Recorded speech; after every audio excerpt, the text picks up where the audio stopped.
in celebrating the return to cricket, the full return to cricket post-COVID.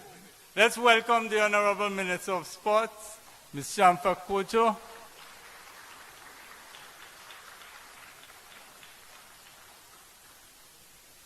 Indeed, for those of you who were here a long time ago, we were waiting on the arrival of the minister, so we have her present among us here, and therefore we could proceed. So, the Minister of Sports, the Honorable Shamfa Kojo. Let's give her a round of applause again. The Mayor of Chaguanas, His Worship, Mr. Faiq Mohammed. Let's give him a round of applause, and Mr. Mohammed is here. The President of CWI, Dr. Kishore Shallow.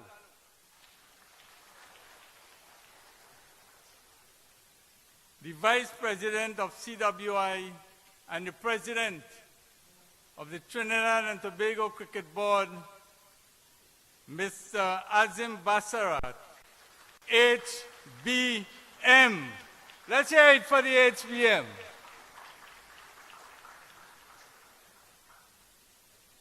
Director of Cricket of CWI, Mr. Miles Bascom.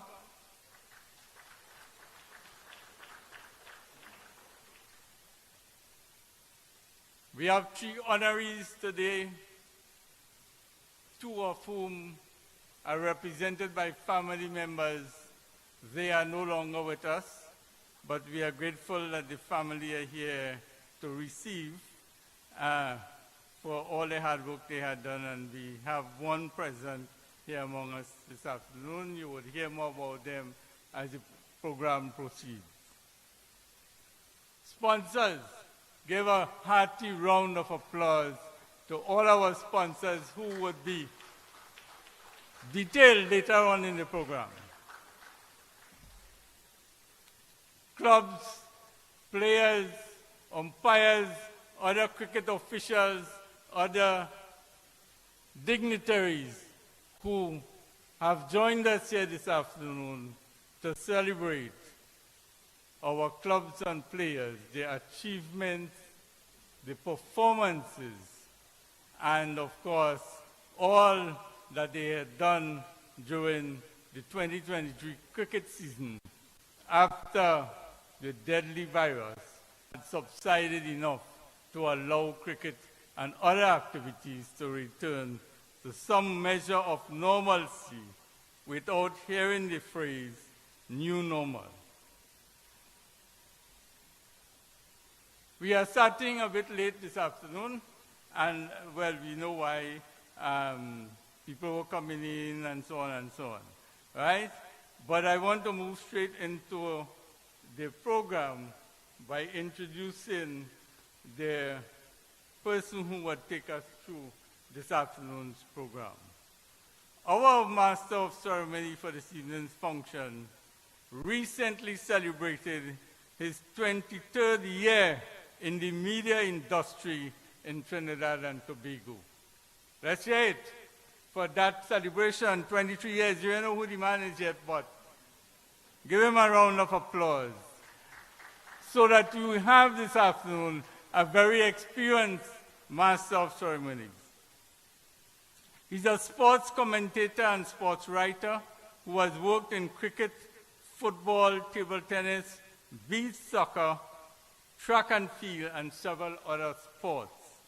Recently, he was the lead commentator at the beach volleyball at the Commonwealth Youth Games in the sister isle of Tobago, a position he also served in at the 2017 Games in the Bahamas. Let us put our hands together as we welcome our Master of Ceremonies for this evening's function, Mr. Vidya Ramphal.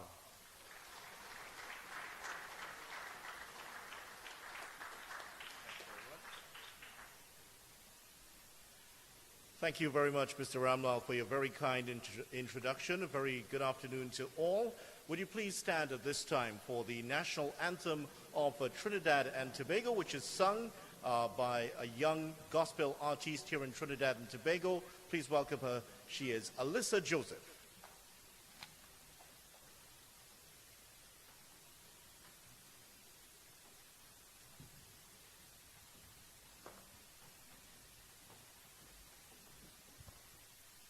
Good afternoon, everyone.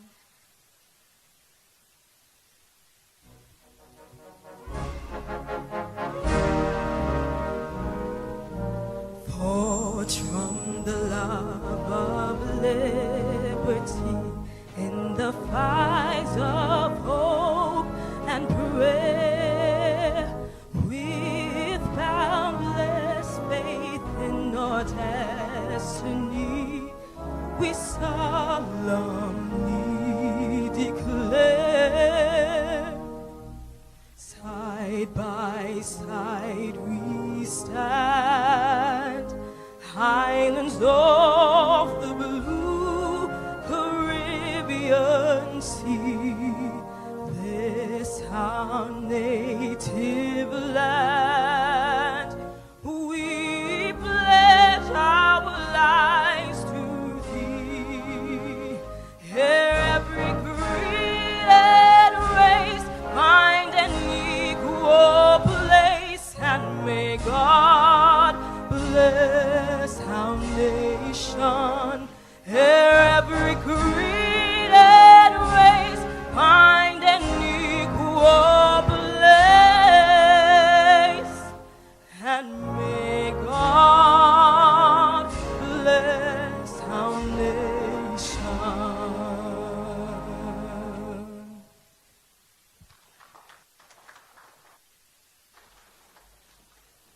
Thank you very much, Alyssa. Please remain standing for the board's prayer, which is read to you today by Brittany Sudarsan. Good afternoon, everyone. Please bow your heads as we have a word of prayer. Almighty God, we thank you for assembling us here today in harmony and in brotherhood. We ask, dear God, that as we attempt to carry out our mandate of serving humanity through cricket, you will guide us in our deliberations, inspire us, and be the cornerstone of all that we build. Let us with serenity accept in your name the things we cannot change. Let us with conviction summon the courage to change the things we can, and let us have the wisdom to make the right choices. Dear God, harmonize our thoughts and our actions.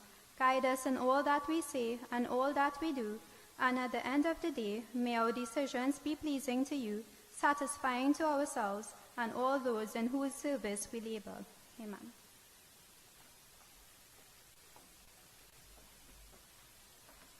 Thank you very much, Brittany. Please have your seats, ladies and gentlemen. Good afternoon once again, and welcome to the awards ceremony, which, as Mr. Ramlal has indicated, is the first major cricket awards since 2019. It's been quite a while since we've gathered in this fashion for the top cricketing awards in the country. It's also the first of the major sporting awards for 2023. As you know, from the time you hit October or so, you get into that awards ceremony where all of the big sports will be having their awards ceremony. Hosting these award ceremonies is one of the most pleasurable aspects of what I do as someone who makes a living in sport. Seeing the joy and the smiles of the hardworking cricketers, the coaches and the administrators as they receive their awards is something that is hugely inspiring and motivating for me. I certainly hope that it is for you too. So prepare to be inspired and infused with joy as tonight's function unfolds tonight. Not only will you be seeing the biggest and the brightest stars of Trinidad and Tobago cricket, past, present, and future, but you'll also be hearing from the major administrators of sport, not just this sport, cricket, but in all the sports that are played here in Trinidad and Tobago and in the wider Caribbean. So please sit back and enjoy as prepare for what we hope will be the best sporting awards that you will attend in 2023. And as we start our function today, I'd like to note, of course, that for those of you all who are geographically challenged like myself, we are in the borough of Chaguanas, and we're very, very happy to have with us here the mayor of Chaguanas, who is, I might note, a fine cricketer himself. He would have played his cricket at Orangway Sports Club, part of the club that went back to National Division 1. He was part of that championship winning club. He also played for Lescon Comets, and I have been told that he does have 100 in National League cricket. So a pretty fine cricketer himself. These days, as the grey hairs start to go around the temples, it's all about the politics right now. So it's a great pleasure to welcome to the podium His Worship, the Mayor of Chaguanas, Mr. Faik Mohammed.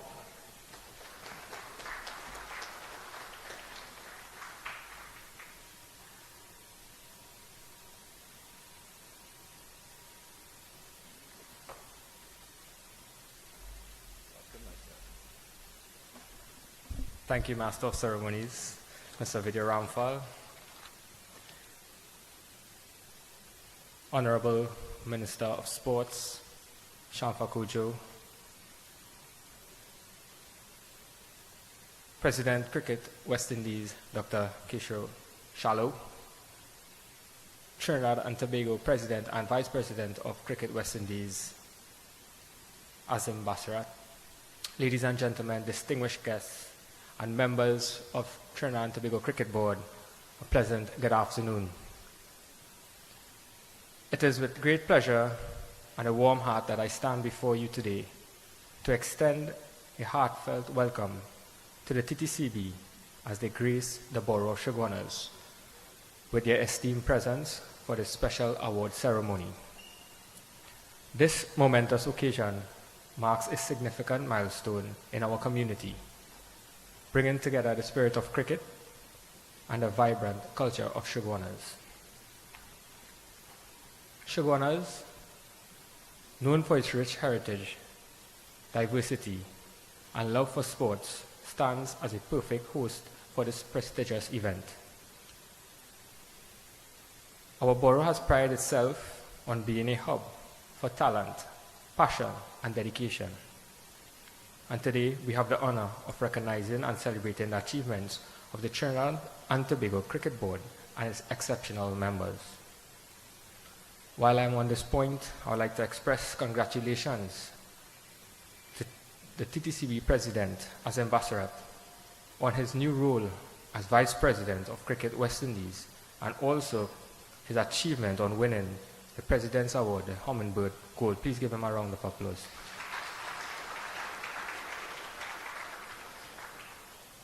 I would also like to congratulate Dr. Kishore Shallow, the new President of Cricket West Indies. I'm sure he will succeed at this role as well. Please give him a round of applause. I wish you both success, especially with the T20 World Cup coming up in the Caribbean. This will create a massive economic boost for the region, and we are looking forward to it. And I am looking forward to free tickets. I'm just kidding. I also wish to point out two teams as we are in Chaguanas. I want to acknowledge the amazing achievement of the Chaguanas Cricket Club, a feat that is not easy to complete, and that is a treble, which means that you have to win all 3 competitions that you take part in the TTCB. But this small village team accomplished it, led by a councillor in the Chaguanas Borough Corporation. That councillor is Adrian Ali, and that team is no other than Marching Patriots. So congratulations to you.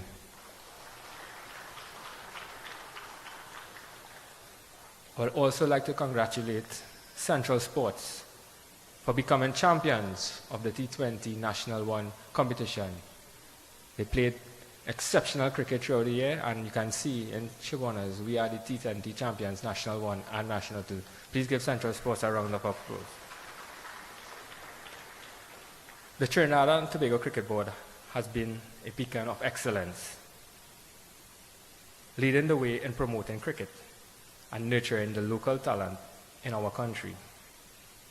Through their unwavering commitment and tireless efforts, they have not only elevated the sport of cricket, but also provided countless opportunities for aspiring cricketers to showcase their skills on a national and international stage. Tonight, or this afternoon, we gather to honor the cricketers, coaches, officials, and administration who have displayed exceptional prowess and dedication to the sport. The award ceremony serves as a testament to their hard work, perseverance, and countless hours they have invested in honoring their craft. Each award that will be presented tonight symbolizes the recognition of your outstanding contributions to the game. Beyond the trophies and accolades, this ceremony is a reminder of the power of sports to unite communities, inspire generations, and foster a sense of camaraderie. Shogunas, as the host borough, embraces this opportunity with open arms, extending our wholehearted support to the TTCB and its continued journey towards excellence. To the members of the Cricket Board, I applaud you for the dedication and passion you bring to the sport of cricket. Your commitment to upholding the values of fair play, teamwork, and sportsmanship serves as an inspiration to aspiring cricketers across this nation. Your achievement are testaments to the countless hours of practice, sacrifice, and determination that have brought you to this momentous occasion. May this award ceremony not only be a celebration for past achievements, but also a catalyst for future success and growth. Let it ignite renewed sense of purpose and motivation to further elevate the standards of cricket in our beloved nation. On behalf of the Borough of Shogunas, I extend my sincerest gratitude to the Cricket Board for choosing our community as a venue for this prestigious event, and we are honored to have you here. Once again, welcome to Shogunas, and congratulations to all deserving award recipients. May your achievements continue to inspire and motivate generations to come. Thank you.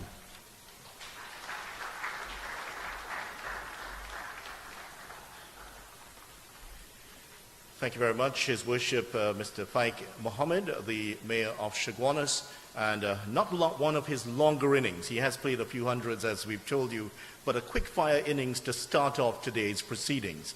There's a slight change in the program as we introduce another moment of inspiration for you. You heard her just a few minutes ago. Now we have a short musical interlude where this young 16-year-old international and award-winning singer and gospel artist, she is a vocalist, performer, songwriter, influencer, dancer, dance choreographer, and she also finds time to do some radio co-hosting. Please welcome her. She is doing a song which we've especially devoted to all of the hardworking coaches with us here today and all across Trinidad and Tobago and the West Indies. The name of the song is You Raise Me Up. Please welcome once again, Alyssa Joseph.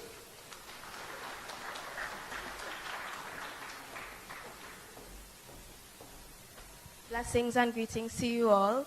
This song is dedicated to all the hard-working coaches, that have raised the standards of all the cricketers that we see in front of us today.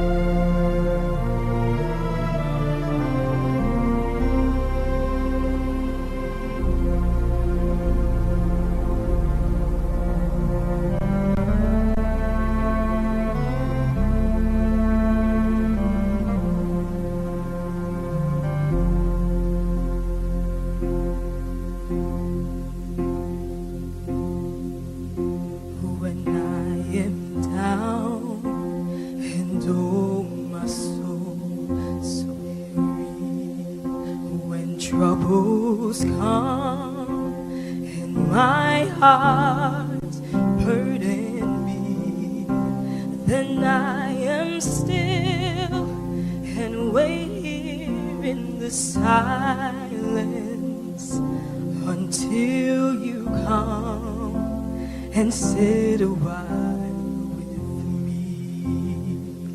You raise me up so I can stand on mountains. You raise me up to walk on stormy seas. I am strong when I am on your shoulders. You raise me up to more than I can be.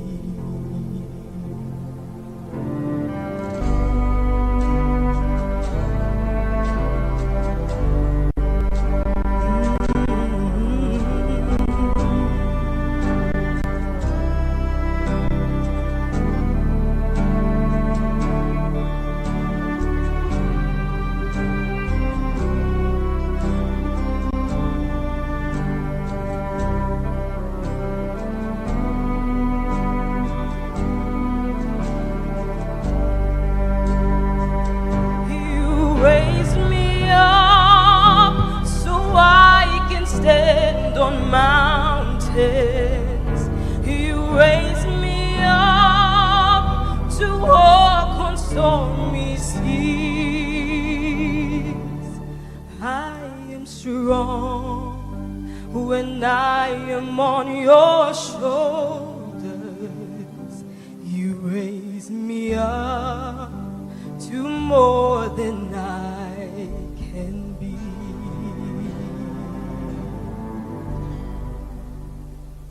You raise me up so I can stand on mountains. You raise me up to walk on stormy seas. I am strong when I am on your shoulders. You raise me up to more than raise me up so I can stand on mountains.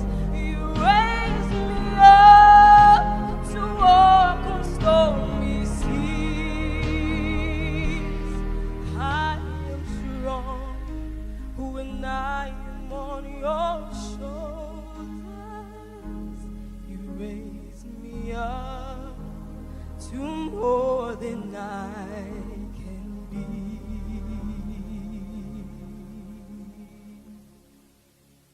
You raise me up to more than I can be.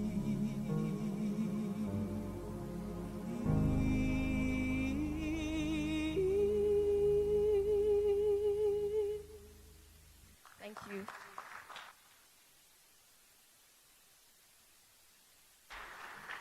What a voice. Ladies and gentlemen, the 16-year-old out of St. Joseph Convent in Port of Spain, Alyssa Joseph. She has one more song with you later on, and we will share that with you in a short while. Right now, I'd like to invite to the podium a gentleman who has served in West Indies cricket at all levels. He started off his career in cricket as a wicket-keeper batsman, I understand, and a wicket-keeper and a right-handed batsman. I guess he was the Adam Gilchrist, before there was an Adam Gilchrist. He started off his career out of St. Vincent and has turned out for the UE team.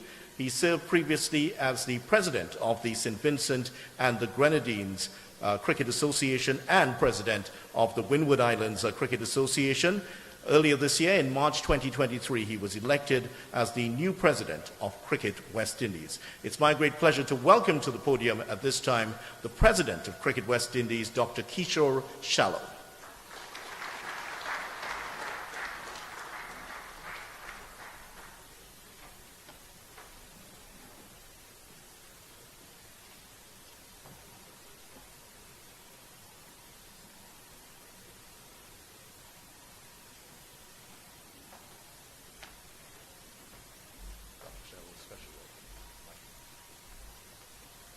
Thank you, Master of Ceremonies. Pleasant good evening, each and every one. permit me to recognize the presence of the Honorable Minister, Ms. Shamfa Kojo, a minister who I could safely say always answers the call. We're very much appreciative of that, Minister. His Worship, Mr. Mohammed, pleasure to have you here as well with us. Also the President of TTCB and my Vice President at Cricket West Indies, Director of Cricket, Miles Bascom. Feel free to engage him later on in the program and hear all his cricket plans that he has for the next couple of years.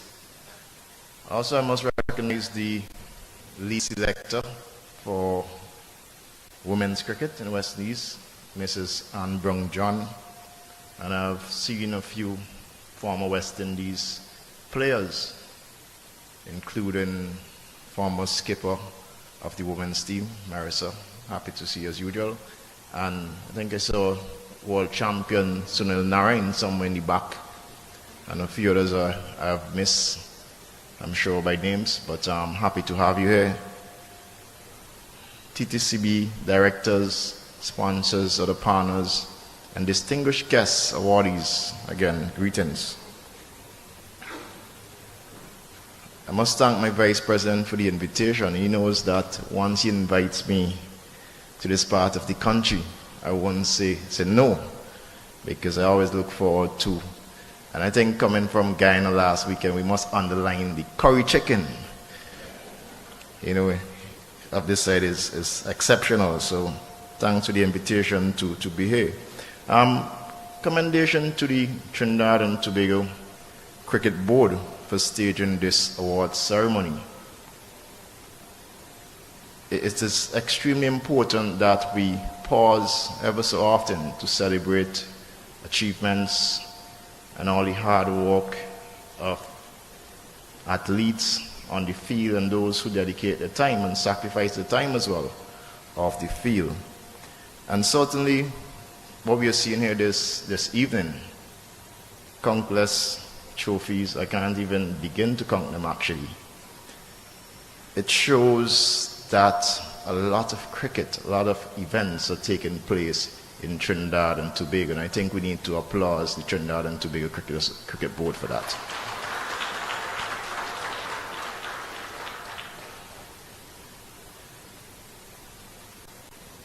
One particular area that I want to highlight in terms of where Trinidad and Tobago Cricket Board has been championing over the years is females cricket, women's cricket. I remember recently, about 2 weeks or so ago, we had two players summit, one for the male and one for the female. And in the one with the women, we were looking around the room and we were asking questions and getting feedback. And all the other countries were describing the shortcomings and the deficiencies in the system, and the Trinidadians stayed quiet. And we were saying, like, why are you not saying anything? And then direct questions were asked of the Trinidadians there, and they were saying, well, we don't have that problem in Trinidad and Tobago. And they went on to elaborate on the programs that they have in this country. And I could tell you that it is by no coincidence that you're on the 19 team for the female and senior team over the years have been dominating. And that is quite laudable.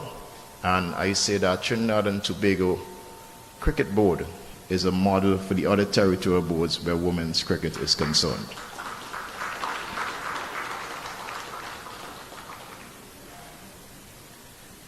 From a CWI perspective, Cricket West Indies, we are certainly going to try and adapt and expand on that model that the TTCB has been enjoying and employing over the years, particularly for women's cricket, even for the under-13 program, and they have a vibrant under-19, and even there have been leaders trying to advocate for under-23 program in the region. And over the coming months, you would see again our Director of Cricket, Miles, emphasizing on the need to strengthen our youth programs, whether it is grassroots meaning introduction of our cricketers at the primary school level, right up to our under-23 level, ensuring that the development pathway is well established and robust, that for years to come we could produce international cricketers, with the gap between our system and the international system doesn't have such steep learning curve as exists currently. And I have absolutely no doubt that over the next 2 years, we're going to see remarkable improvements where that is concerned, where those areas are concerned. And our current players in our first-class system, they too would be quite enthusiastic to learn of other developments, including increases in prize monies. I'm tempted to give some details and some of those exciting initiatives, but I'll just probably pause. Miles might say to pause another couple of weeks and let it come out in the media. But it is an exciting time in West Indies cricket. We're definitely going to be strengthening women's cricket, improving our pathway management of players, both male and female, and our franchise system, which we invest millions in over the years. Just to put that into perspective, for the franchise system that we currently have, every month we spend close to $400,000 on the franchise. And we believe that by revamping the system, by strengthening those deficiencies or improving deficiencies, adjusting the facilities, challenges that we have with the different ministers of sports, and I could safely say that your Minister of Sport has been quite supportive of that so far, and I have no doubt that she's going to help us to champion to our colleagues and counterparts across the region. Once we are able to improve those current challenges, West Indies cricket is going to be an iconic force in the years to come. It's no secret that next year is going to be the biggest year in the history of West Indies cricket. And why is that? Because we are going to have the opportunity to stage the biggest cricket World Cup ever. For the first time, we're going to have 20 teams in a cricket global event. And all 20 teams are going to be based in the Caribbean at some stage. Of course, we are co-hosting with the USA. But majority of the games, a significant majority of the games, are going to be hosted right here in the Caribbean and, of course, here in Trinidad and Tobago as well. And the opportunities that we are going to unlock through this World Cup is tremendous, in that the last World Cup hosted in Australia, similar to T20 World Cup, they were able to generate some $365 million. And that is the potential that exists for us to share in this part of the globe. Additionally, over 106 countries play cricket globally, of course, and they're estimated to be 1 billion cricket lovers and followers of the game. And we are going to have millions viewing the Caribbean. We are also going to have thousands traveling to the region to enjoy our culture and just having that experience that we have in the Caribbean like no other. And so far, the interest is tremendous. We have all reasons to believe that this is going to be a one-in-a-lifetime spectacle, and that it is going to be a tremendous success, enjoyed especially by people of the Caribbean. And I stand here today quite confident with these upcoming events, the programs being implemented by our cricket department, and with thus strengthening our partnership with governments across the region and territorial boards like TTCB, that Cricket West Indies is, again, well on stream to be a successful organization and returning to the successful, consistent performances that we have all enjoyed and long awaited for of the past. We are going to see those sort of successes pretty soon again. And I just want to implore everyone here who obviously are key stakeholders, you're key stakeholders of cricket, directly TTCB, but by extension Cricket West Indies. Just want to implore you to keep supporting us. Let us work collectively. I have all confidence that by us sharing and collaborating our passion and efforts, Cricket West Indies, this legacy that we have is going to be unmatched. And in closing, let me congratulate all the awardees who have done a tremendous job over the last couple of years, improving your skills and taking into consideration and the different sacrifices and those persons, families and friends who have also invested in you. I want to commend you and collect any awards later on, and just urge you to celebrate this moment, but also don't compromise on the dedication and hard work that you have done so far.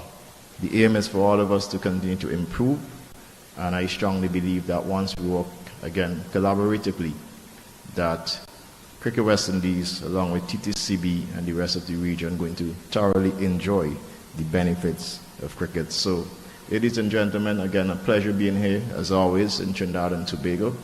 And please feel free to engage me later on. Let's talk some cricket. But for now, enjoy the rest of the evening. Thanks.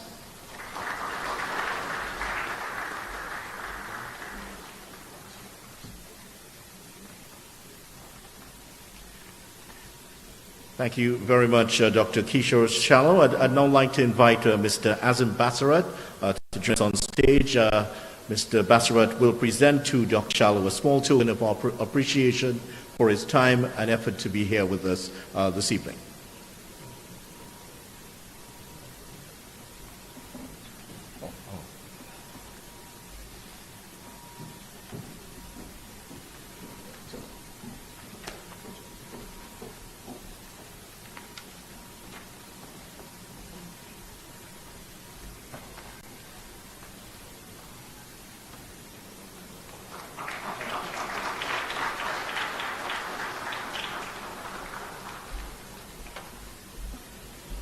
Thank you very much, Dr. Kishore Shallow, the President of Cricket West Indies.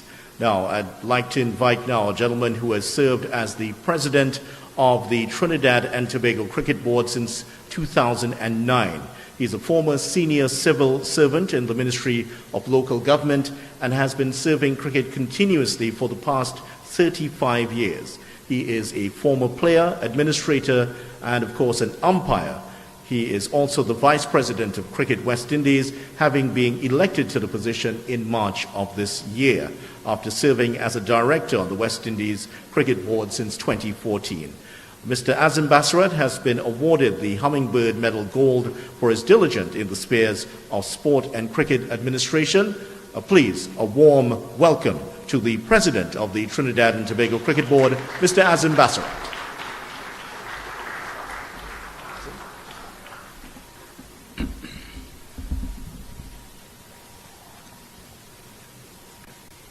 Thank you very much, Mr. Master of Ceremonies. His Worship, the Mayor of Shoguanas, Councillor Faiq Mohammed, Honorable Minister of Sport and Community Development, Ms. Shamfa Kujo, President of Cricket West Indies, Dr. Kishore Nalin Shallow, Director of Cricket at Cricket West Indies, Mr. Miles Bascom, Member of the Executive Committee of the Trinidad and Tobago Cricket Board, members of the board, zonal representative, sponsors, administrators, players, other very distinguished guests, ladies and gentlemen. Of course, I am delighted to welcome you to this year's distribution function for the outstanding cricketers of the Trinidad and Tobago Cricket Board's 2023 season. It is especially pleasing that after 6 years, it is possible again to recognize and honor the best performers in local cricket, who by virtue of their hard work have earned their well-deserved awards in the respective TTCB's competitions. It has been a challenging period for cricket to recover in the wake of the COVID-19 lockdown, which lasted just over 2 years when the game of cricket and other team sports emerged from enforced hibernation. The determination and resilience of the Trinidad and Tobago Cricket Board, its zonal councils and clubs ensured that the game emerged from the pandemic storm with a renewed sense of hope and aspiration. Just by your presence in this beautifully decorated Centrepoint Mall auditorium, all decked off in your sartorial elegance, among family, friends, and colleagues, stands testimony to the fact that the darkest hour in the game's history has thankfully passed. The cricket fraternity made it over the transition year in 2022 through the excellent work of your cricket board, which worked throughout the lockdown to set the stage for a swift return to normalcy. The abbreviated season last year, when only 50 overs and T20 cricket was deemed feasible by the club, it has made way for a full schedule of league and white ball competition this past 2023 season.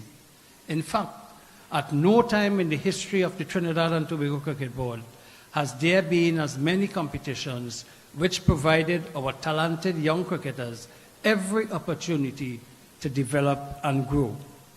Another record was broken when also for the first time every single tournament under the banner of the Trinidad and Tobago Cricket Board was fully sponsored. The Trinidad and Tobago Cricket Board expresses its profound thanks for the support of its loyal and devoted government, corporate, and individual stakeholders who continue to grease the wheels of youth and national development through cricket. The season got off to an auspicious start with the age group championship for the under-13s, under-15, under-17, and under-19s. Scotiabank, Price Club Supermarket, and Point Lisa Steel Products Limited, for the first time, ensuring this key element of development and competitiveness, bowled off what signaled a momentous program. Added to the calendar was a new under-23 tournament, where the best players on the threshold of national selection got a platform to assess their progress and readiness against their peers. The good work of the Premier League Committee cannot be underestimated in scheduling and making adjustments to facilitate the club competitions, which for the first time involve some fixtures over 3 consecutive days. This innovation is geared towards assisting the cricketers to develop their skills over an extended period, which are required for the success at regional and international level. The Trinidad and Tobago Cricket Board was also pleased to hear Prime Minister Dr. Keith Rowley indicate that in the 2023-2024 national budget to be delivered on Monday, an allocation will be made to assist club cricket, which he has correctly identified as in need of support. It is at this level that our Red Force national team stars, such as Kyron Pollard, Dwayne Bravo, Sunil Narayan, and Nicholas Puran, to name a few, have all cultivated their intensity and thirst for achieving the highest level of accomplishment. The role of our sponsors cannot be underestimated as they continue to be impressed with the Trinidad and Tobago Cricket Board exemplary track record for transparency and accountability in fulfilling its mandate. Throughout the Premiership season, we have had the timely intervention of the Sports and Culture Fund in the Office of the Prime Minister, Paria Fuel Trading Company Limited, Blue Waters, Dream 11, and the Sport Company of Trinidad and Tobago, which has made the Dream 11 of India, which has made the T10 Blast an international fixture. Others who have displayed their corporate responsibility and played a leading role in cricket development include Tiger Tanks Unlimited, Powerade, and Stamina Drinks, which keeps the cricketers hydrated throughout the season. It will be amiss of me, ladies and gentlemen, not to make mention this evening of the warm congratulations I have received from different quarters on being bestowed with the prestigious national award, the Hummingbird medal goal on September 24th, Republic Day. Any acknowledgements by one country for their humble efforts in any area of specific activity on a national scale is reason to reflect and to feel a sense of accomplishment. However, any attempt to discredit and taint the age-old tradition with a political brush should be deplored and rejected outright. One particular former sports minister who has been extracted from obscurity to bear his rabbit fangs for cheap political tricks took to social media recently to attack the CPL and your cricket board, the Trinidad and Tobago Cricket Board. It was not the first time that he has done so, as his term in office was marked by several failed attempts to undermine the national sporting organization, deny it of much-needed funds, and even supporting all those opposed to the administration without success, I might add. To quote a noted American writer, and I quote, "Patriotism is often the refuge of scoundrels," unquote. From where he recently launched a racist, maniacal, and nonsensical rant littered with conspiracy theories about the destruction of the Trinidad and Tobago Cricket Board. Without an iota of evidence, he was an abysmal failure in trying to project without credible evidence that the widely popular CPL was created to harm the national team.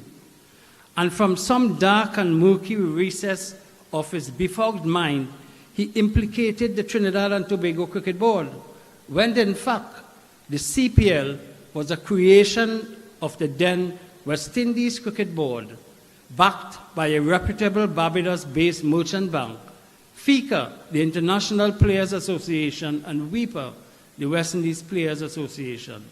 This morally bankrupt pseudo-politician, the mouthpiece of a group of others of his ilk, conveniently forget, or was it because of something he uses, that the CPL was supported wholeheartedly by the government in power in Trinidad and Tobago when it was launched in 2013. Since then, the Red Steel, now the Trinidad and Tobago Knight Riders, have staged the finals of the tournament on several occasions, won it a record 4 times, and reaching the finals 5 times, and finishing third 3 times in 11 years. Earlier clock, the then West Indies Cricket Board saw the virtues of franchise cricket, especially to the Caribbean territories, which is perennially cash-strapped for development funds.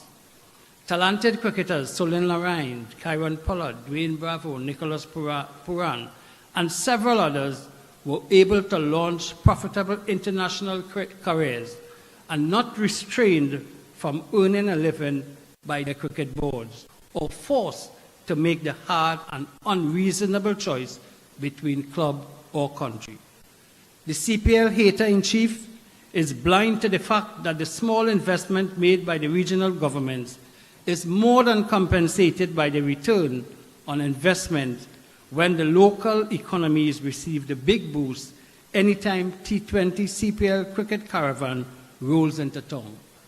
And while he quibbles with a jaundiced eye over partnering with established event providers like the CPL, he has no concern about questionable projects his ministry corruptly funded between 2012 and 2014, like live sport, which cost taxpayers more than $600 million.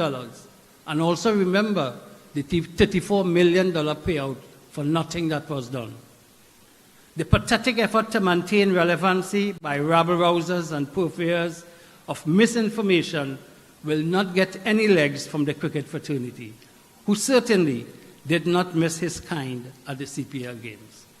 As I close, I must make mention of the tremendous interest and intervention shown by our favorite Minister of Sport and Community Development, Mrs. Shamfa Kojo, who by far, in our estimation, is the most effective and hard-working person to hold such position.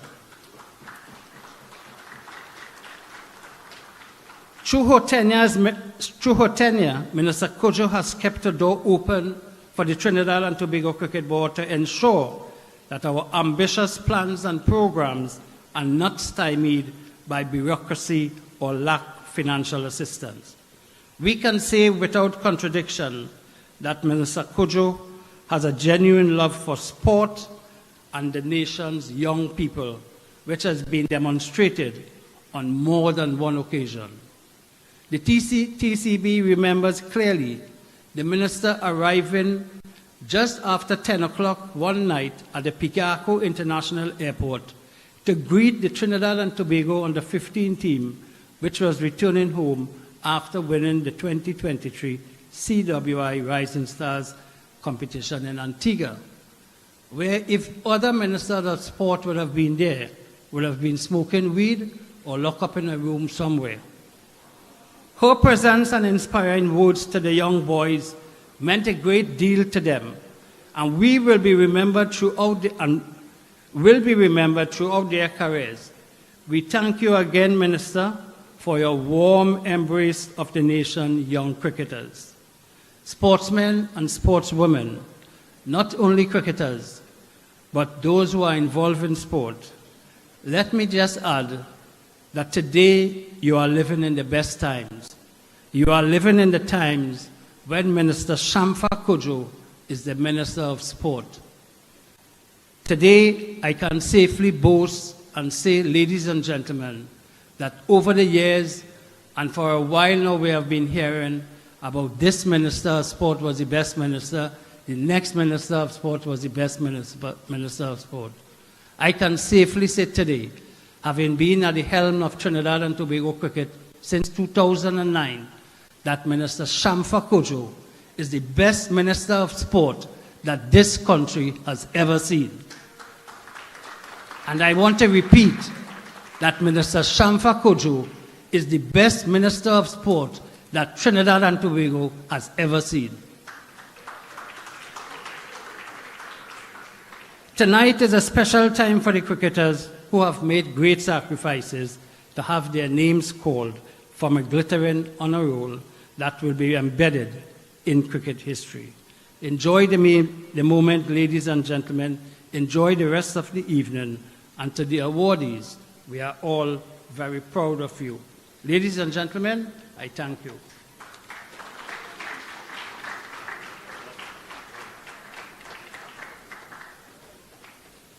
Thank you very much, Mr. Azim Bassarat, for your fiery address here, and it certainly has set the tone for us for the rest of the program. I know that the Minister of Sport will be up in a little while. I think he'll need a little bit of time to recover from all of that, the voluminous amount of praise that has rightly come your way. Thank you very much, and Minister will be on in just a little bit. Right now, we're going to the first set of awards for today, and our presenter is a gentleman who you should talk to. If you want to find out about time management, he certainly is. In between racking up several academic degrees, he is also the president of the Marching Patriots team that won 3 awards, that won 3 titles last year. He was also the opening batsman of that team. In between that, he finds enough time to not only have a career as a school teacher in Barataria, he is also a politician and was recently elected in the local government elections as the councillor for Munro Road, Caroni, Savannah. So he's the man to talk to if you want to have to get some advice on time management. Please welcome to do the first set of awards, our first reader of the day, Councillor Adrian Ali.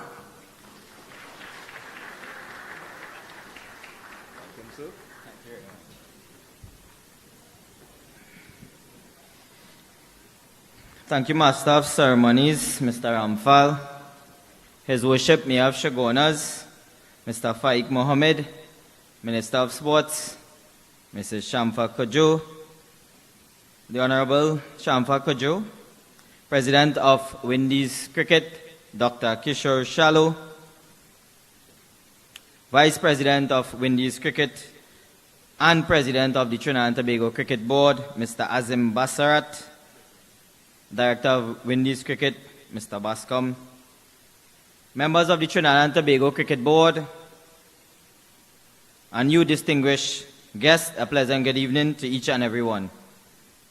I would like to congratulate Mr. Bassarat on being awarded or honored the prestigious award of the Hummingbird Gold Medal. A round of applause for him, please.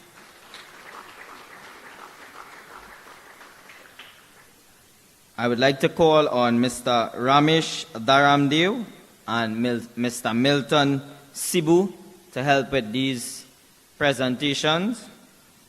And also, I would like to ask the 22 awardees for the Reserve League MVP Awards to kindly line up to the right. And when your name is called, you proceed to the stage, collect your award, and then exit to the left. Right? So you line up to the right, all 22, you should know who you are. You proceed to the stage, collect your award, and then exit to the left, please. Right? I would like to start off by calling the Reserve League MVP Awards for Premiership 1 Cricket, Queen's Park Cricket Club, Jaden Simon.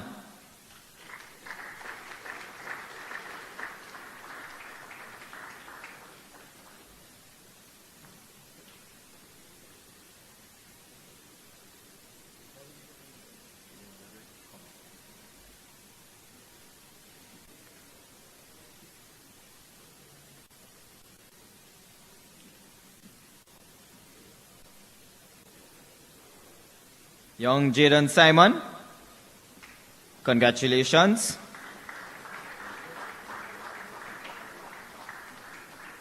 Devendra Maharaj of Aliscon Comets. You exit to the left, to the left.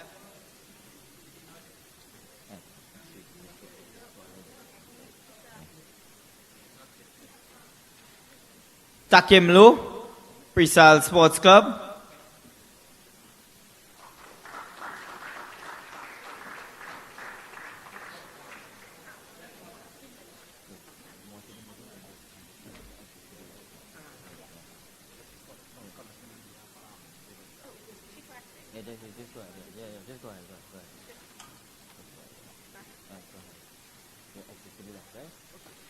So collecting on behalf of Mr. Maharaj, congratulations. Takimlo, Presal Sports Club.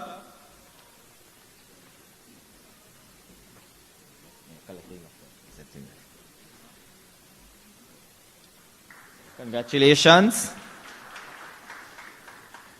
Mahindra Chan, Clark Road United.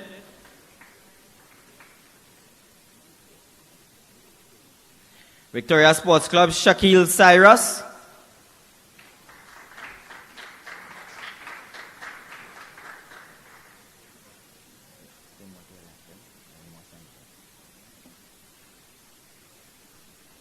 Congratulations, Shakil.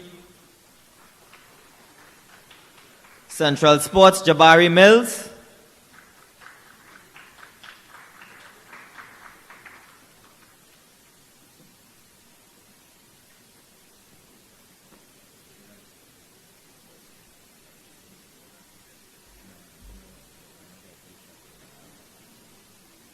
So someone will collect on behalf of Jabari Mills.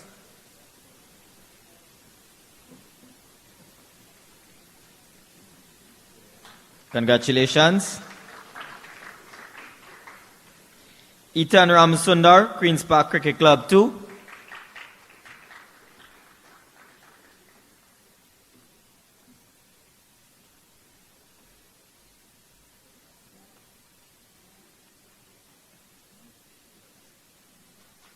Congratulations, Ethan. Amit Chan, Pawajan Sports Club.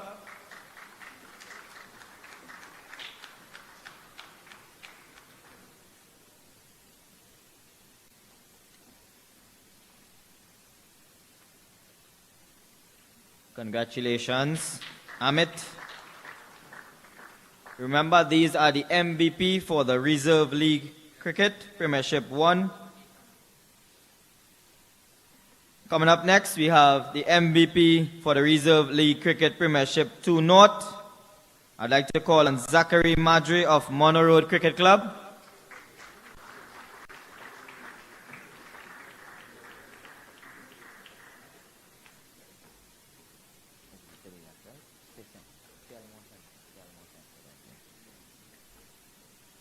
Congratulations, Zachary.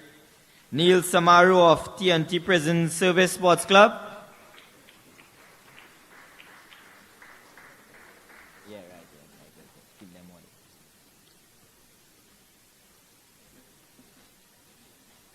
Congratulations, Neil. Isaiah Haynes of Maryboy Sports Club.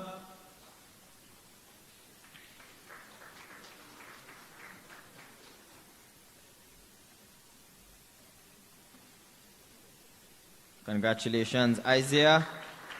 Amit Maharaj, TNT Defense Force Cricket Team.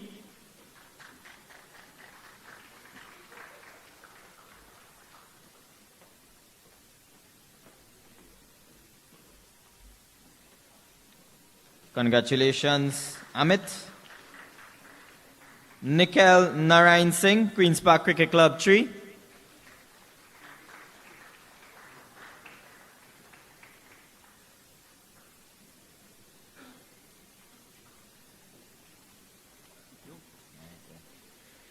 Congratulations.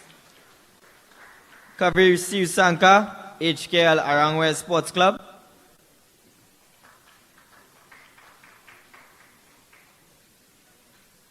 Dominic Edwards, EYM.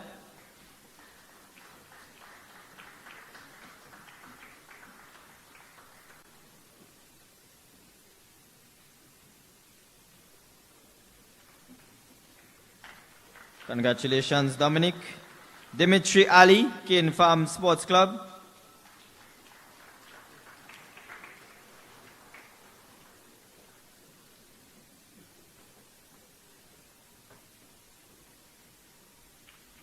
Youngster Dimitri Ali. A special round of applause for the youngster. Well done, Dimitri. We hope to see you collecting many more of those. We move on to the Premiership 2 South Reserve League Awards. I would like to call on Kevin Ragu of Cosmos Sports Club.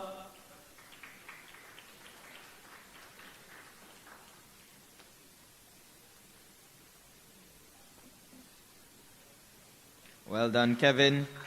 John Mahes, Yorkshire Sports Club.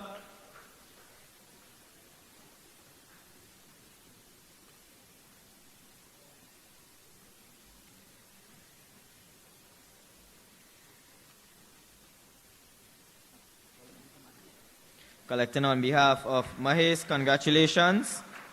Shazad Mohammed, Marchin Patriot Sports Club, or someone can collect on behalf of him.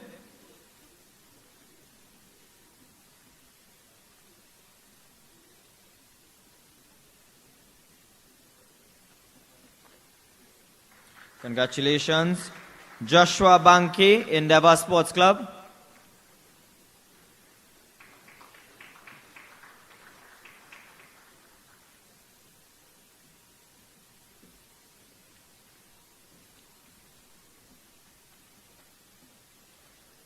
Congratulations, Joshua. And Jordan Julian of Sancho St. Julian United.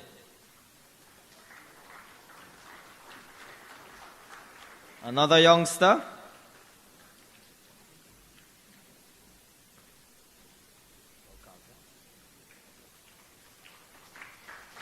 Congratulations, Jordan Julian. We hope to see you collecting many more of those. And Ramon Sau of Caldra Club.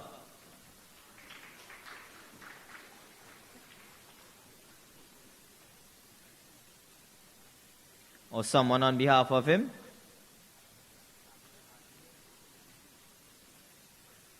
Mr. Kamal.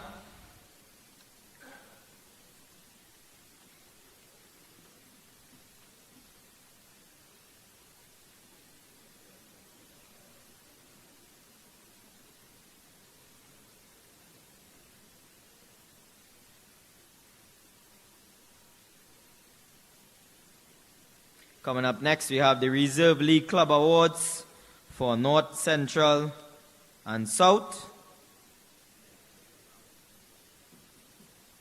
So collecting on behalf of Mr. Sau is Mr. Kamal for Caldra Club. Congratulations. Thank you very much, Mr. Dharamdev and Mr. Sibu. I would like to call on Miss Marissa Aguilera, former West Indies women's captain, to help us out with these awards, please. Can we give her a round of applause?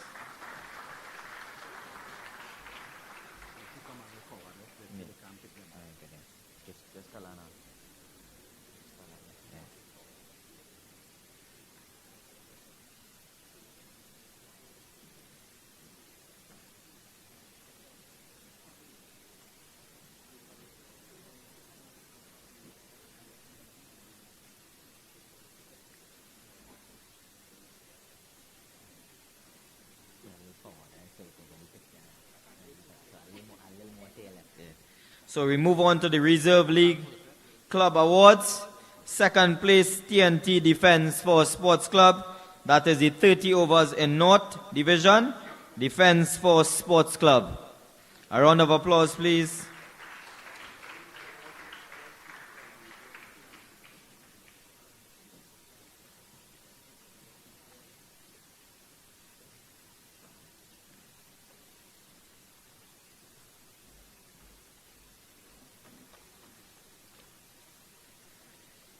Congratulations. And the champions of the 30 overs North Reserve League Club Awards, Mary Boys Sports Club.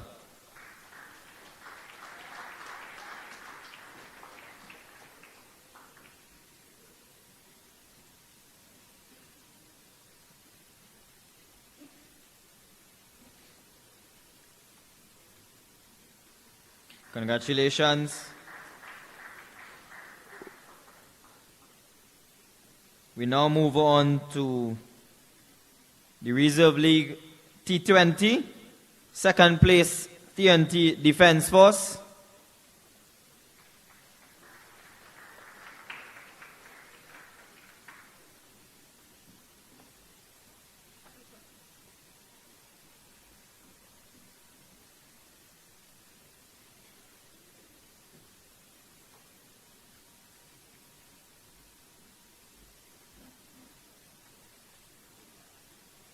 Congratulations, TNT Defence Force, second place in the Reserve League North T20. And the champions of the Reserve League North T20, HKL Arangwes Sports Club. Mr. Ban.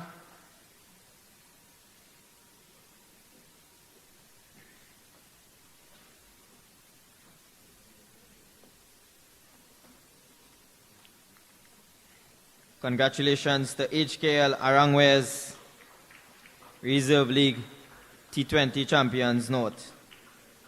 We now move on to the category of, Central 30 overs Reserve League Champions and second place. Second place went to Endeavour Sports Club.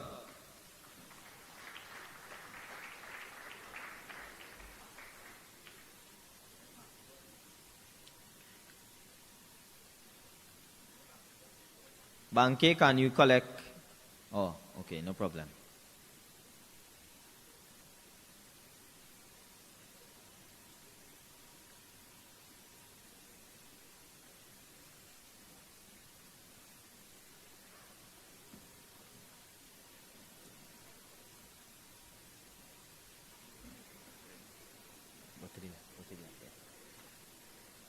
So second place of the Central 30 overs tournament went to Endeavour Sports Club. Congratulations.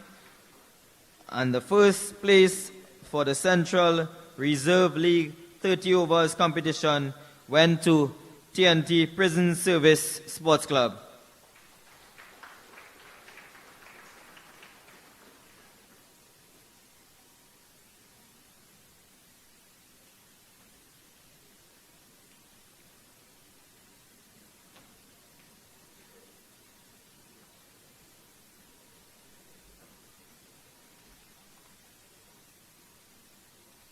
So congratulations to the TNT Prison Service, champions of the Reserve League 30 over Central Tournament.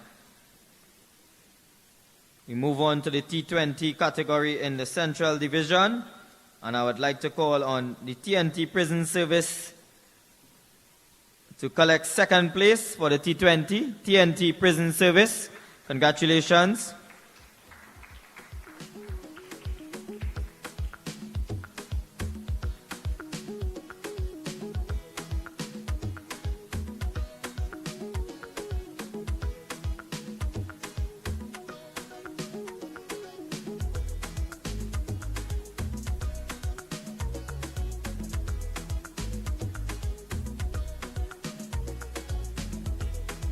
Congratulations, TNT Prison Service. And the champions of the Central Reserve League T20 tournament went to Central Sports.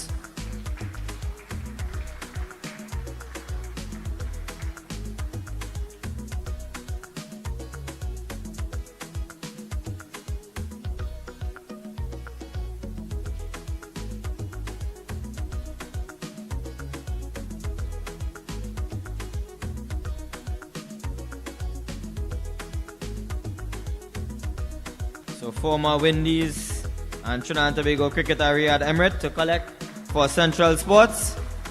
Congratulations. We move on to the category of the 30 overs South Reserve League. Second place went to Cosmos Sports Club.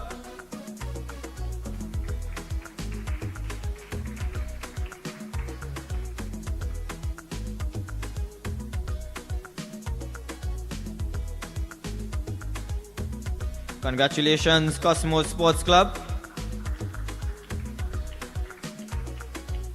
And the champions of the Reserve League 30 overs South Tournament, Victoria Sports Club.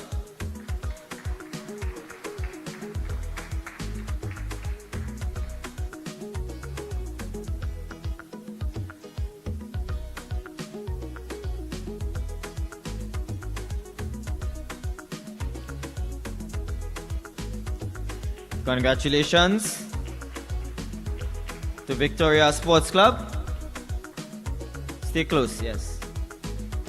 And we now move on to the category of the Reserve League T20 South Tournament. Second place, Clark Road United.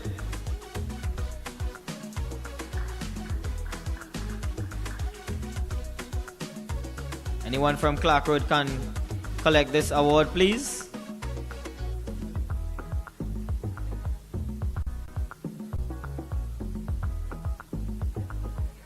Is Yannick Otley here? Youngster Gangu.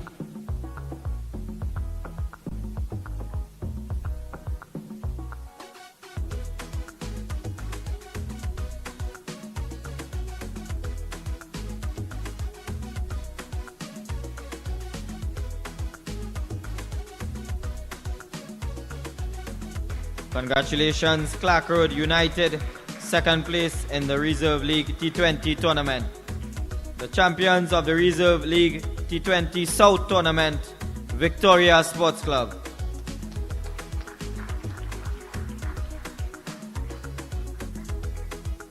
Congratulations, Farrell and Victoria Sports Club. A special thank you to Miss Marissa Aguilera. Do enjoy the rest of the proceedings. Thank you.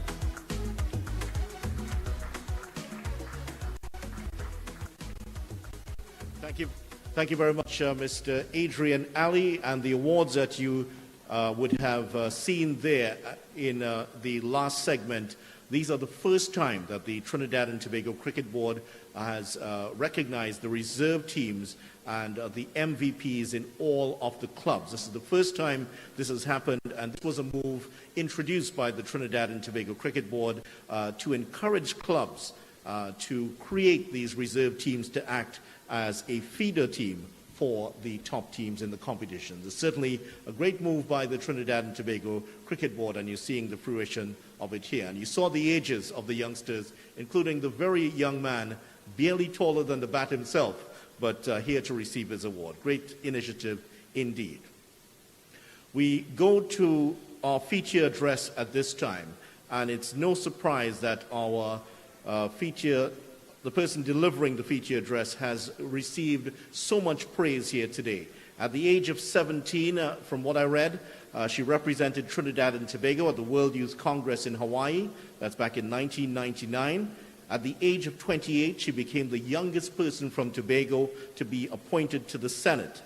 She became the MP of Tobago West in 2015, and in April 2018, she became the Minister of Sport and Community Development. And I do believe that she's also the youngest person ever to be appointed as the Minister of Sport. And perhaps I can quote Mr. Azim Basarat as perhaps the biggest of these accolades to be added in 2023, the best sports minister in the history of Trinidad and Tobago. Please welcome the Minister of Sports and Community Development, the Honorable Shampa Kujo.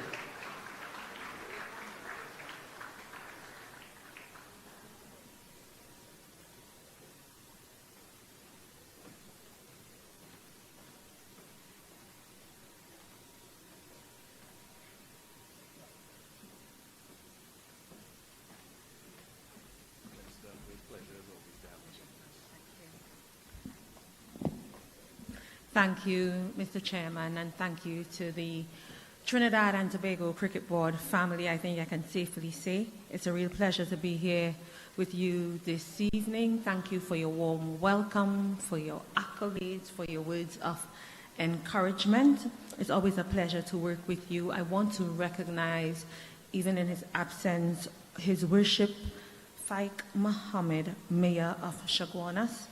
I want to salute Dr. Kishon Shallow, President of Cricket West Indies, to Mr. Azim Basarat, President of Trinidad and Tobago Cricket Board. A hearty good afternoon to you and thank you for having me. To the executives and members of the Trinidad and Tobago Cricket Board, sponsors, cricketers, specially invited guests, members of the media, a hearty good afternoon. And I want to sincerely thank you for having me. Ladies and gentlemen, allow me the opportunity to express my sincerest gratitude to you for the privilege afforded to me in addressing your awards ceremony today. This being the first such award ceremony in 6 years, you haven't had one of these since 2017, must assume even greater significance in your mind. Therefore, I feel extremely privileged to be your featured speaker. Today's ceremony is evidence enough that we have emerged out of the COVID-19 pandemic. We're moving along quite nicely, and I think that it is safe to say that we have returned to a decent level of normalcy. I want to commend and salute the Trinidad and Tobago Cricket Board, which led the march to full resumption of cricketing after the cricketing activity in the post-pandemic period. And for that, you must be justifiably proud, might I add. It was the Trinidad and Tobago Cricket Board, along with the Cricket West Indies, that helped to develop the template of having CPL cricket, or should I say T20 cricket, in a bubble. And that is now the template that's being used throughout the region. It would be remiss of me, though, if I did not take the opportunity at the very onset to offer my most profound congratulations to Mr. Azim Basarat on his receipt of the Hummingbird Gold Medal. Please give Mr. Basarat a round of applause. I think it is always good to be recognized and applauded for your work, but when the contribution is recognized beyond the spheres of your local influence and transcends international and even regional or international realms, it makes the accolade that much more significant.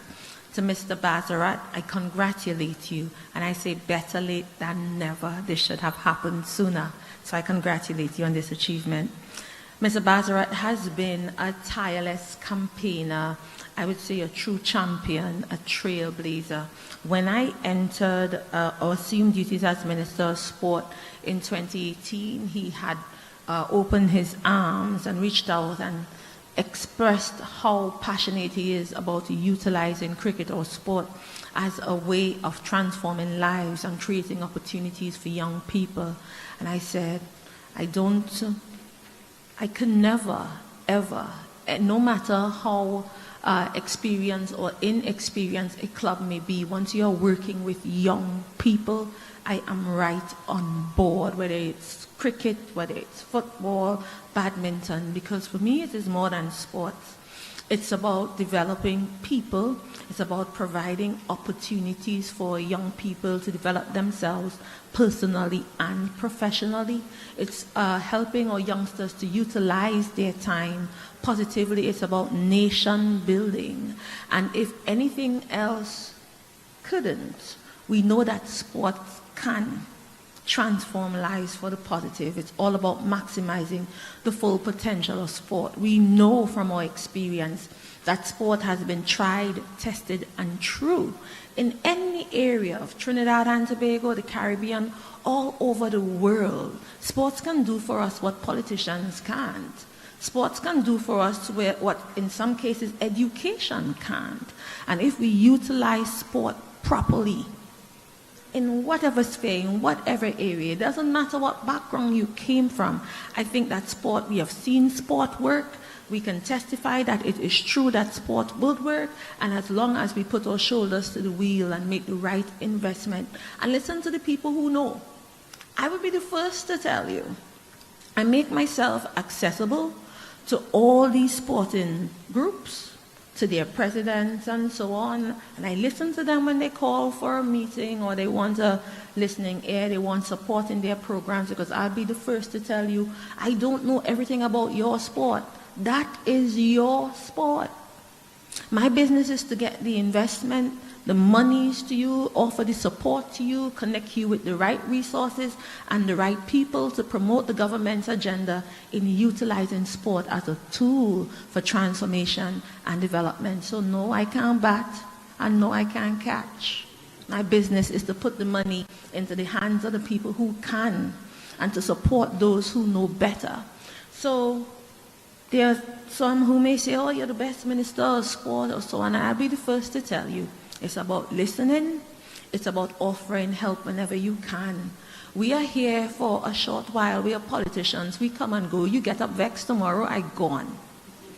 And that's the way the thing is. But in whatever little time we have here, we ought to utilize the taxpayers' dollars to the best of our ability to help the taxpayers themselves and to help our youngsters. We complain about what is happening in West Indies cricket, and even in athletics. We said we went to the World Championship and we didn't get any medals. But we fail to recognize and embrace and acknowledge what is happening. You have a younger group of athletes who are on the rise, on the horizon, doing so much good work. You look at our medal haul in Commonwealth Youth Games, or medal haul in the CAC Games. You look at these youngsters, under 15, who did not lose one match in their cricket competition earlier this year. And I must say that cricket is in good hands. So we may not be getting what we want from the seniors at West Indies team right now, but we must focus our attention on these youngsters who are coming up in investing in their growth and their development. And as Dr. Shallow said, in years to come, we'll reap that reward. So allow me to take the opportunity to congratulate all those who will receive awards today for their contribution to ensuring that this glorious game called cricket is still top of mind for the average citizen of the Republic and for us as West Indians, because it's near and dear to our heart. Of course, I'm a real big fan of CPL cricket, and this year I was really looking forward to having curry chicken, but we all just have to settle for chicken curry until the next time around. So ladies and gentlemen, the truth is that excellence is never an accident. It's always the result of high intention, sincere effort, and intelligent execution. It represents the wise choice of many alternatives, because it's choice and not chance that determines destiny. Again, I want to say it is choice and not chance. that determines your destiny. It is choice and not chance. So for parents, for educators, for teachers, for principals, you have a duty also to promote sport in your family, in your community, in your school. If you believe that you want to see sporting excellence in Trinidad and Tobago, it's not by chance. I think sometimes we look at sport as, oh, it's just a hobby. This person could catch, or this person could run, or this person could play ball. We have to put more into it and choose to make that investment and choose to look at our systems and make the changes that would facilitate sport excellence in your family, in your school, and in your community. Because if you are saying to youngsters who are asking for time off to go to compete in a cricket competition that they can't leave class, or you provide no opportunity for them to make up in the work that they would have missed, then how do you expect to have excellent batsmen and batswomen later on in life? You have to put that work in now. And if you're saying to these youngsters that you have to choose between studying your work and getting involved in a sport, you're setting yourself up and you're setting up these youngsters, because you know more than anybody else that sport provides the opportunity and the platform for youngsters to learn values that can only be learned through sports. Teamwork, time management, making friends, influencing people, learning to win and learning to lose gracefully. These are life skills that you are going to need when they are going to need when they go out into the world. So to rob them of the opportunity to participate in sport in school because you want them to get 12 CXC subjects, you're setting them up, you're setting up yourself, and you're not promoting or supporting sporting excellence. I like to say a better student is a student athlete, because they develop skills that the average bookworm doesn't have. And that starts with us. So as much as we say the government this, the government that, and you call on the cricket board to do this and to do that, and Cricket West Indies, it starts right in your homes. Because if mommy and daddy is not involved in a sport, or not even exercising when the day comes, how do you expect these children to pick up a sport and make it a part of their lives? And if you're robbing them the opportunity to even participate in sport, you're setting them up. And for those of you who have clubs, I heard so many clubs, the names being called, and you're getting your awards. If you're not running your clubs properly, you're setting up yourselves and you're setting up these youngsters. You don't have to wait on the Trinidad and Tobago Cricket Board to seek help for the youngsters within your club, to help them in getting equipment, to help them in getting opportunities to compete against and to visit other countries and so on. You can do that right within your club. I want to salute clubs like, I think it's Central Sports Academy. This year they apply, yes, they go above and beyond the call of duty in providing opportunities for their youngsters. We assisted them through sponsorship earlier this year in having a sporting camp to introduce sport and to help other youngsters in their community to develop skills. And that is what it's all about. It's not only about winning CPL. Yes, it's good entertainment, it's good fun, but the work and the focus has to be on our young people if we are willing to change the game. And to get different results, we have to be prepared to do things differently. We have to be prepared to make that investment not only in high performance competition, but in the day-to-day work, in getting your youngsters involved in clubs, in running these clubs well, in introducing life skills workshops and so on to these youngsters in the clubs. Yes, we're building a nation here. We're not only building star class or world class athletes. You're developing citizens so that they can grow up and get out there and be useful men and women in society. And yes, they may move on to win a medal or to go further and develop themselves personally and professionally, earning an income and generating wealth through sport.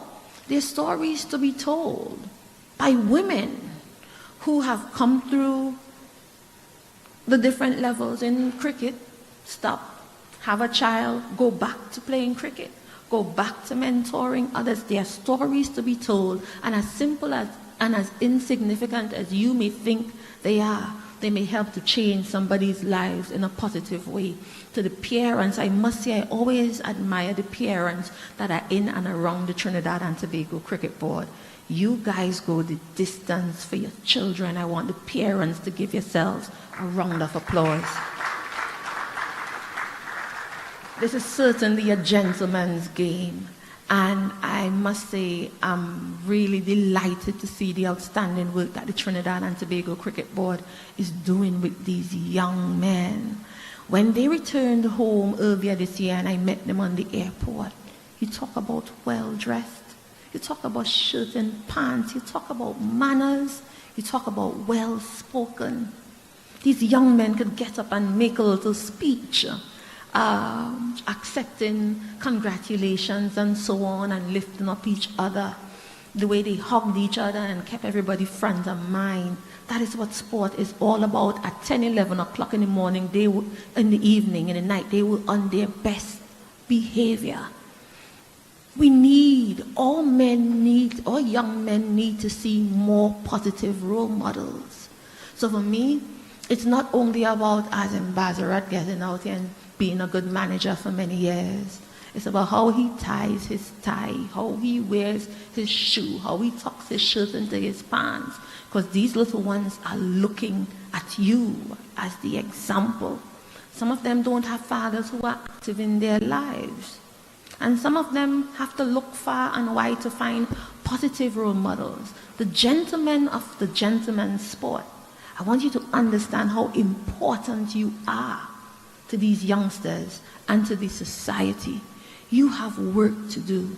And as long as I am here as Minister of Sport, and I want to also say, as long as the Prime Minister is the Prime Minister, because he is passionate about sport and utilizing cricket and all these sporting disciplines to transform the lives of youngsters, we are going to continue to invest in you. We are going to continue to support you and to sponsor you to ensure that you get the job done. As it relates to promoting women and girls in sport, I want to say heartfelt thanks to Cricket West Indies for providing us the opportunity in 2019 to partner with you and CPL to launch for the very first time our Pink Rain campaign, which focuses on promoting women and girls in sport. That was the very first time we launched that exercise or that initiative. And here we are 5 years later. It has become a staple program in the ministry. Each year we have over 400 girls getting off of their couches to participate in our road or Girls Run TT Challenge, and we support the different sporting disciplines in ensuring that women and girls are on board and you get to see women in a positive light. So this year we sponsored once again hosting T20 cricket for CPL so that our young girls could see more Marissas and see more outstanding women play and carry themselves so diligently. This is what sport is really all about. It is more than medals. We are all stakeholders. We are all champions, trailblazers, leaders in this business of sport. Let's act accordingly. Let's work hand in hand. Let's get the job done. For every youngster that crosses this stage today, and every you have 170 cricketers being awarded here today and over 30 clubs. And for me, these are not only players, or these are not only sports clubs.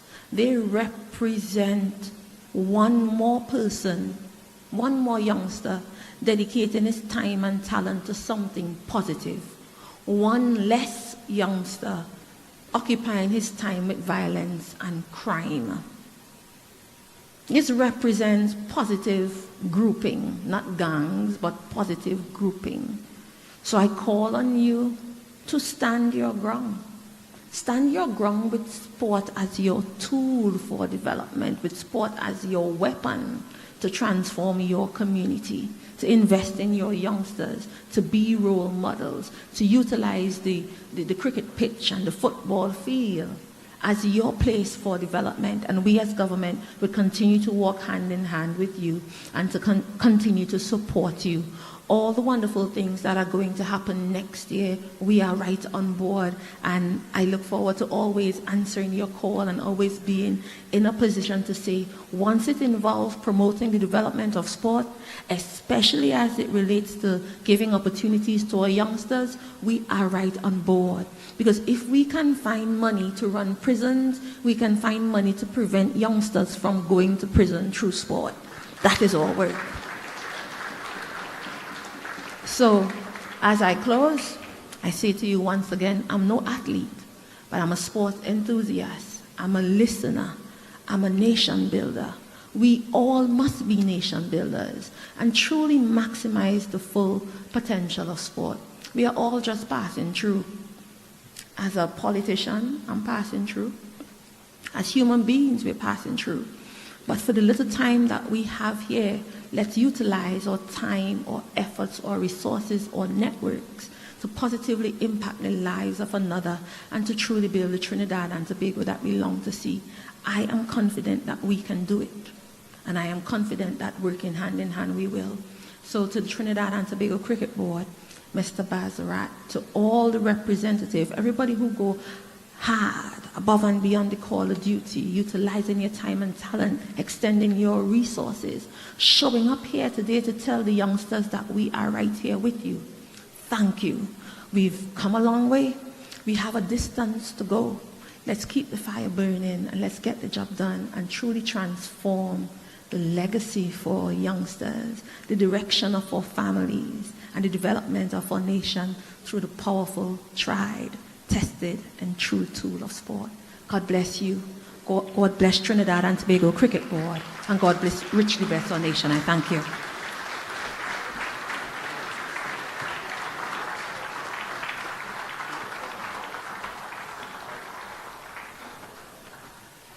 Thank you very much, the Minister of Sport and Community Development, the Honorable Shamfa Kujo, who is staying with us on stage. I'd like to invite Mr. Azim Basarat. He is due to present a small token of our appreciation to you for your presence here today with us. And as Mr. Basarat makes his way up to the stage, we'd also like to recognize the presence of Ms. Deborah Corriat-Patton, the Chair of the Sport and Culture Fund and Cricket West Indies Director, who is with us here today.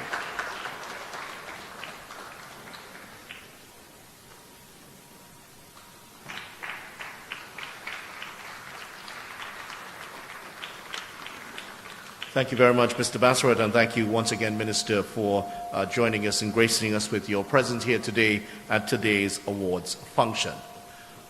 We saw the young lady perform earlier today, and it wouldn't surprise you if you know that she won the Junior Grand Vocalist and Junior Grand Champion of the World at the World Championships of Performing Arts held in Los Angeles in July 2022. She started singing at the tender age of 3 and released her first single, Cry for Peace, at the age of 9. She is coming up now to perform another song for you. This is the song Rise Up, originally performed by Andra Day. Please welcome once again, Alyssa Joseph.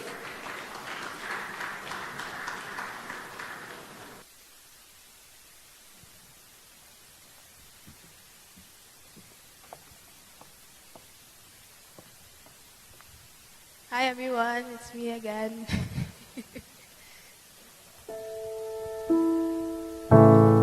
Broken down and tired of living life on a merry-go-round. You can find that fire, but I see it in you, so we go walk it out and move mountains. We gon' walk it out and move mountains. And I'll rise up, I'll rise like the day. I'll rise up, I'll rise unafraid. I'll rise up and I'll do it 1,000 times again.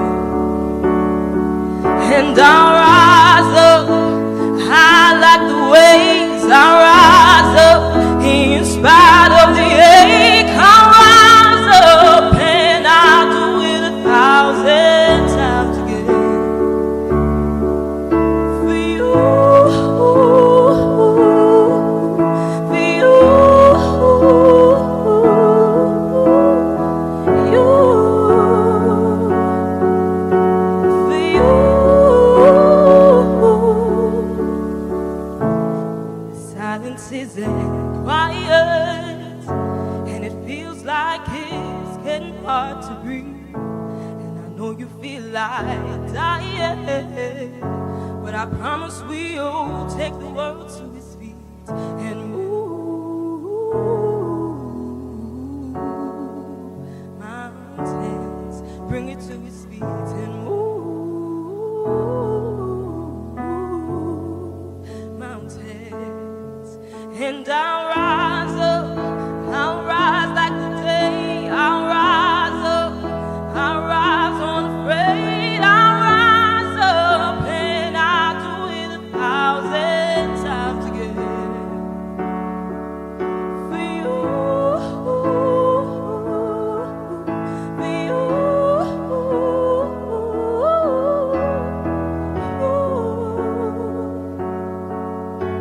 for you. All we need is hope. And for that we have each other. And for that we have each other. Yeah. We will rise. We will rise. We will rise. Oh, oh, oh, oh. We'll rise. I'll rise up, rise like the day. I'll rise up in spite of me. I will rise 1,000 times again. And we rise up high like the waves. We rise up in spite of the ache. We rise up and we'll do it 1,000 times again. And for you, for you,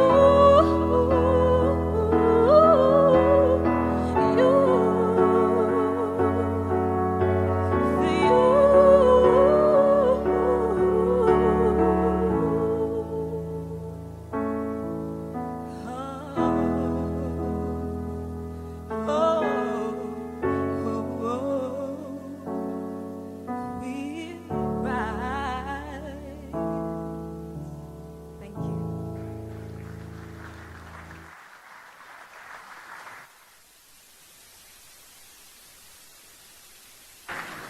And remember, ladies and gentlemen, you heard her first here at the Trinidad and Tobago Cricket Awards, Cricket Board Awards in 2023. If you'd like to relive any of the performances or any of the awards that you've seen here today, you can check out the live stream, which is on Cricket 360. This event is being streamed live, and you can look back and relive these performances later on today, or whenever you'd like to.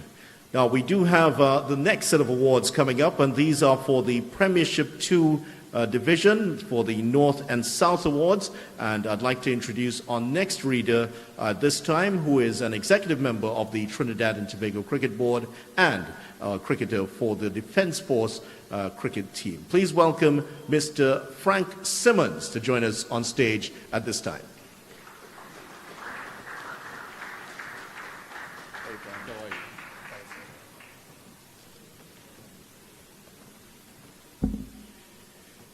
Good evening, ladies and gentlemen, all protocols observed. I have been given the privilege of recognizing persons for individual performances during the Premiership 2 North and Premiership 2 South 2023 season.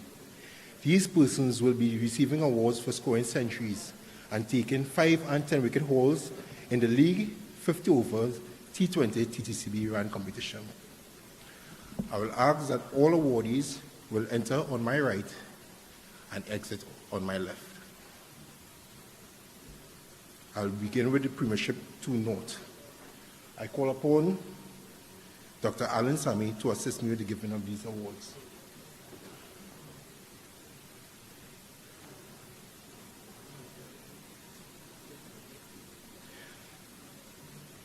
The 5 wicket haul awardees, Premiership 2 North 50 overs are Brian Budram,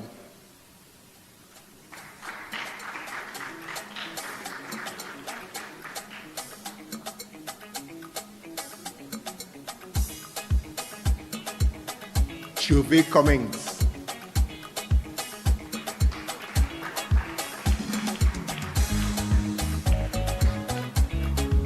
Fiaz John.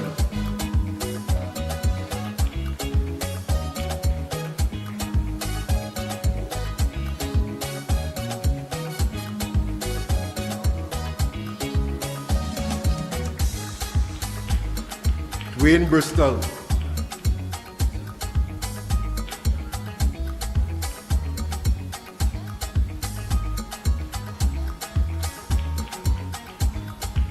Rakesh Citran, receiving 2 awards.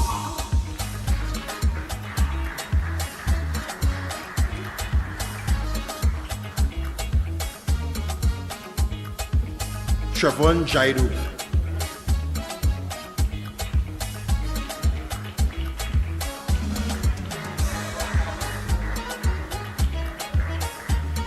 Dominic Edwards.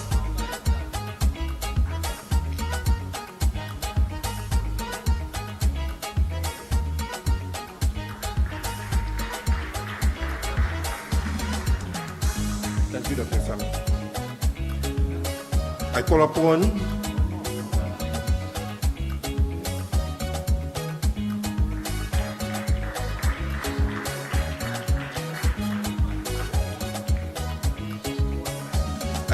Mr. Kelvin Williams to assist me with giving out these awards.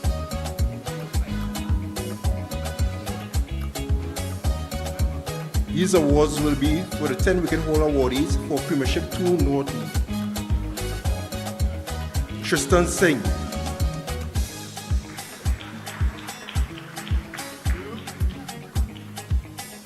Vikash Rampasad will be receiving 2 awards. Brian Budram.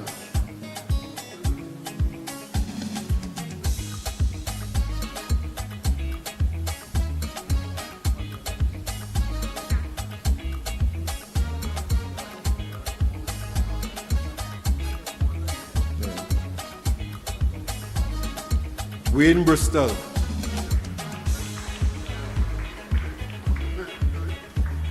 Anthony Simmons will be collecting 2 awards.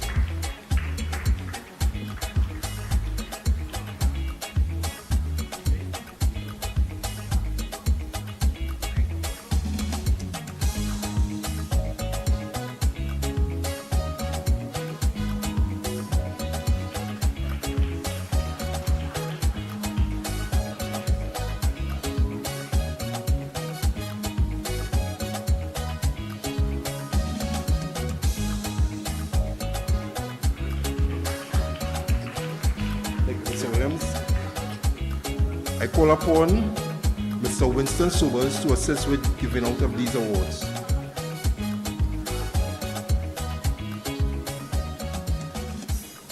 The following awardees scored centuries in the Premiership 2 League.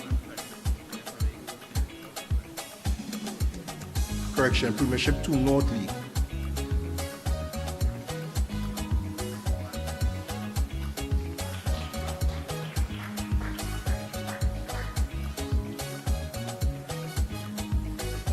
Andre Mohammed.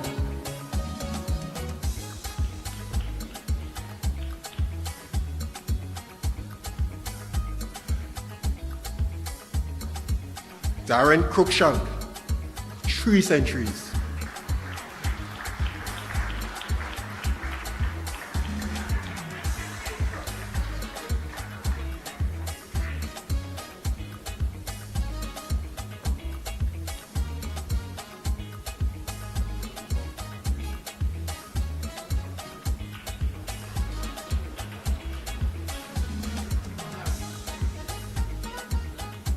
Dion Ferreira, 2 centuries.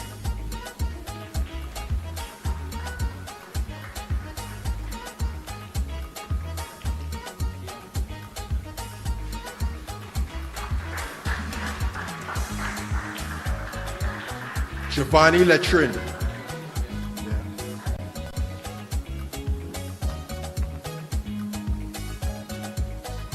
Jordan Samkran.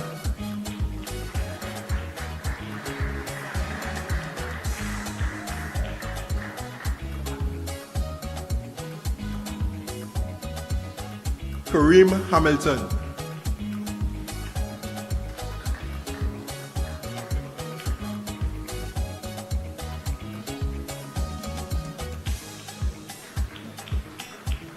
Mario Belcon.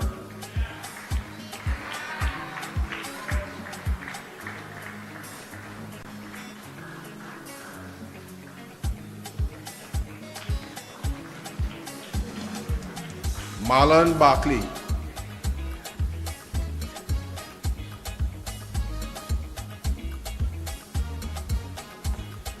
Samuel Felix.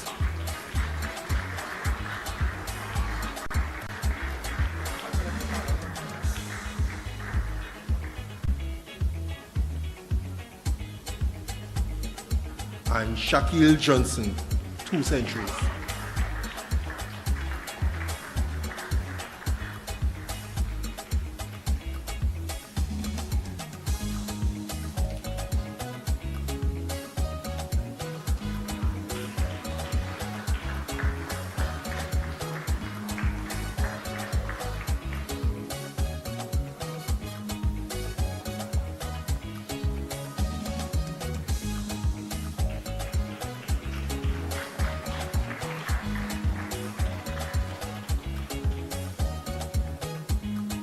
Premiership 2 50 over North Century awardees are Mario Belcon,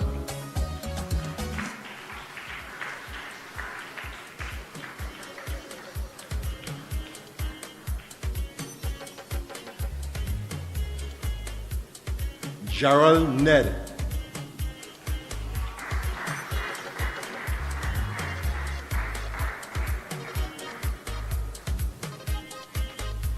Dion Ferreira,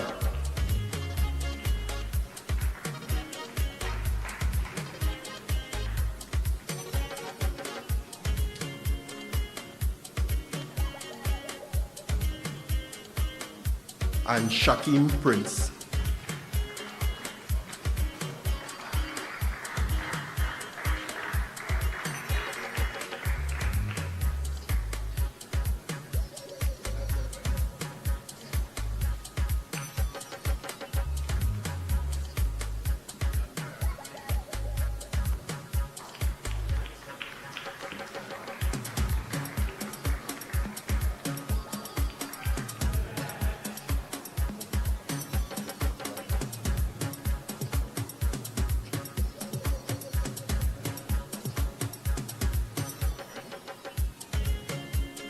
I call upon Mr. Gibran Mohammed to assist with Premiership 2 Special Awards.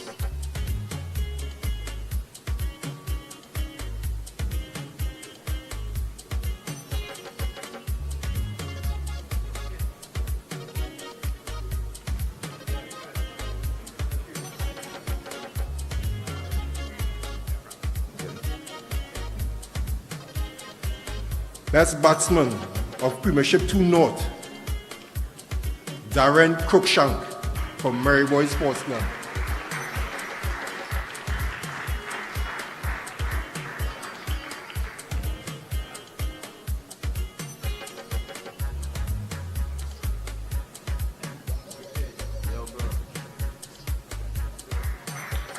Best Bowler of Premiership 2 North, Anthony Simmons.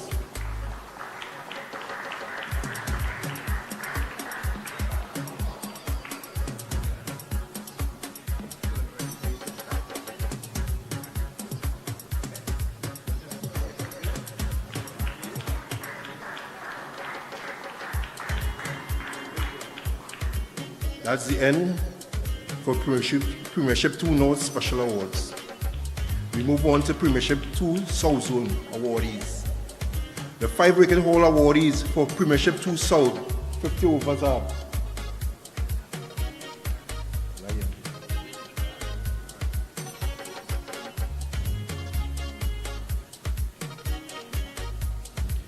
Brendan Boudou,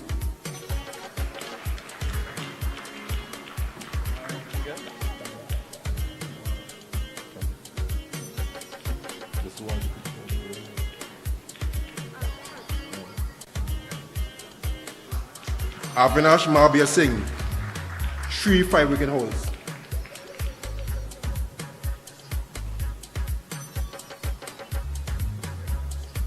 Tishan Castro,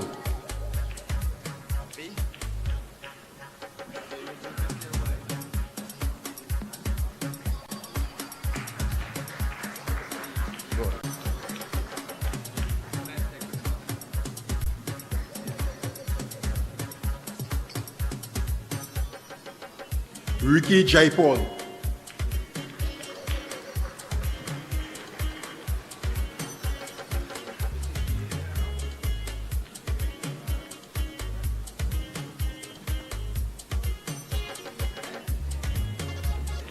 Keron Ramlal.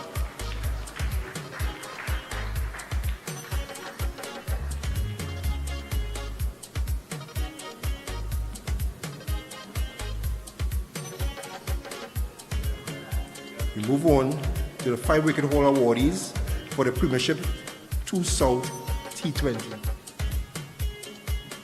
Vasant Singh.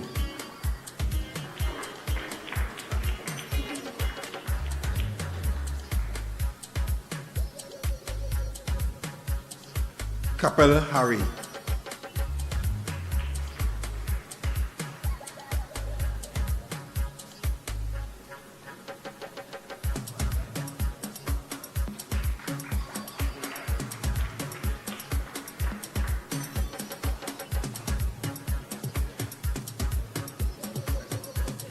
Ten wicket haul awardees for Premiership 2 South are Andrew Rambaran,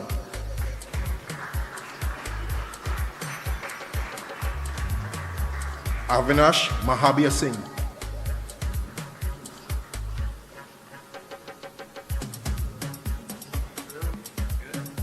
Raj Nanan, 3 10-wicket hauls.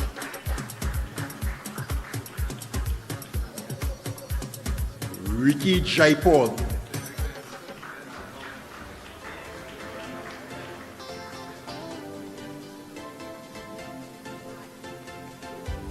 Stephen Sharek,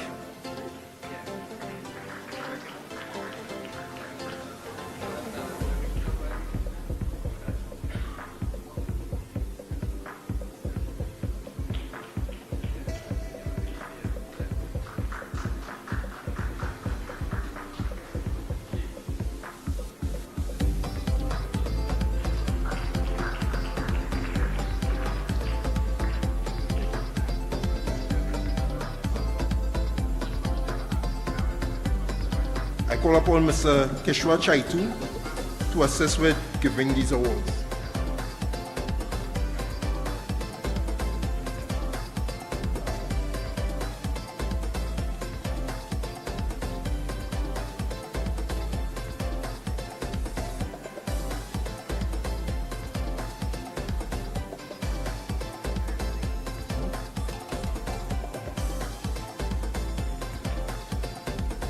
The following awardees scored centuries in the Premiership 2 South League. Adrian Ali, 2 centuries. Akil Mohammed, 1.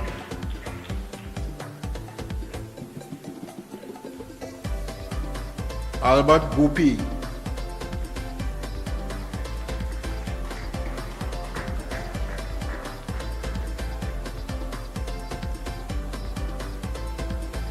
Clinton Pestano, 2 centuries.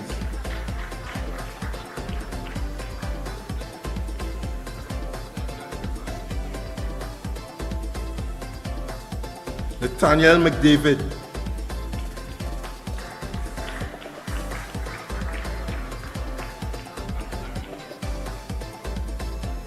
Nick Ramlal,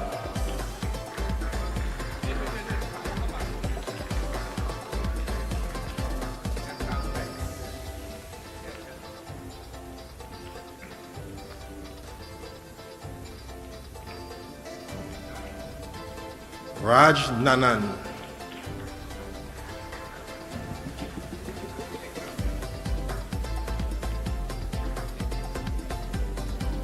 Ranjiv Ramnath,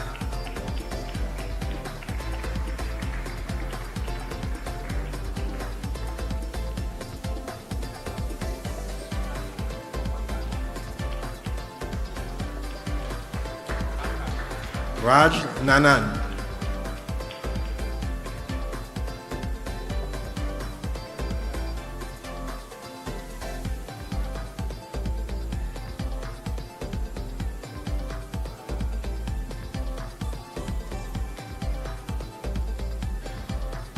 Rivaldo Ramlogan,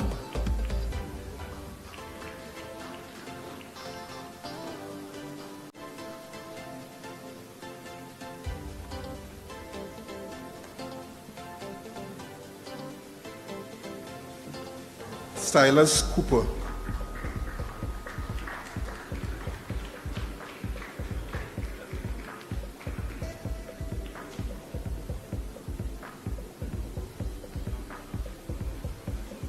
Stephen Sharek.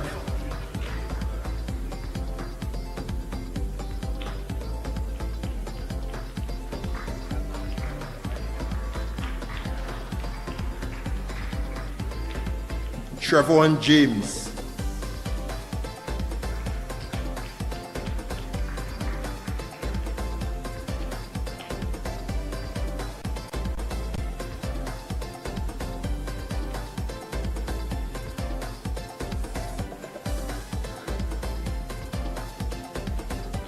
Silas Cooper, please stay on the stage. Premiership 2, 50 overs, South Century awardee, Silas Cooper.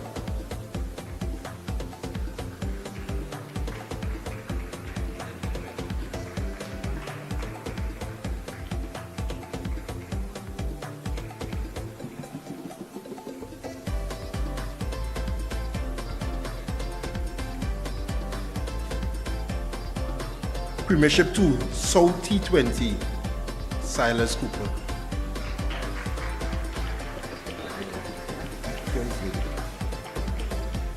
Premiership 2, South Special Awards. Best Batsman for Premiership 2, South.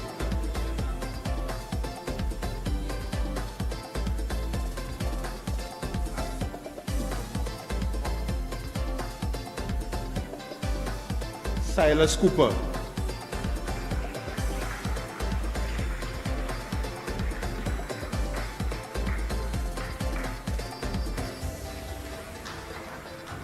Best Bowler of Premiership 2 South, Raj Nanan.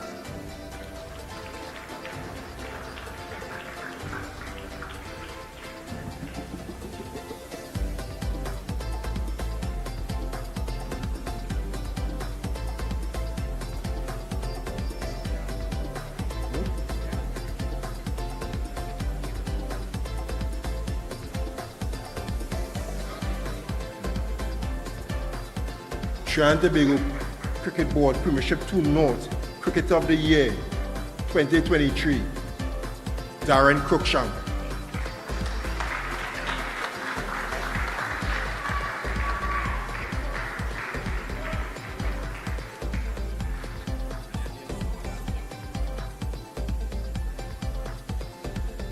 Trinidad and Tobago Cricket Board Premiership 2 South Cricketer of the Year 2023, Nathaniel McDavid.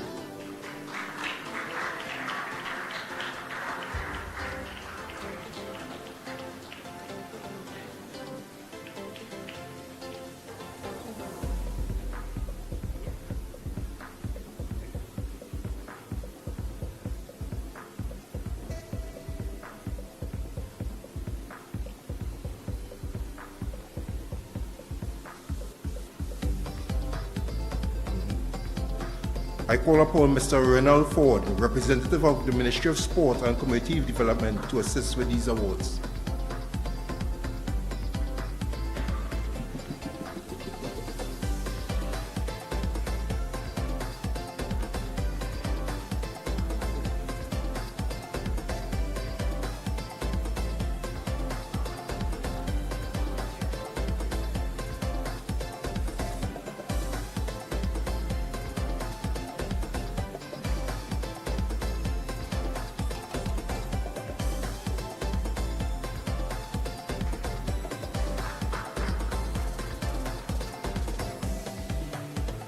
Club Awards, Premiership 2 North League.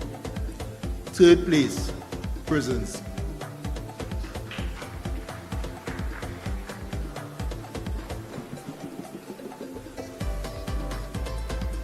Second place, Trinidad and Tobago Defence Force.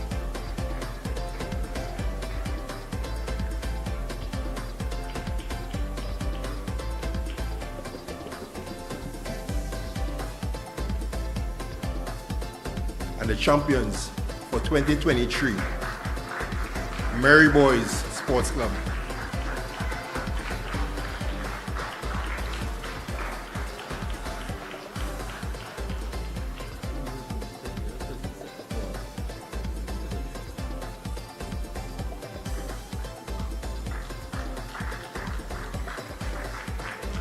Premiership 2, South League. Third place, Caldrax Club.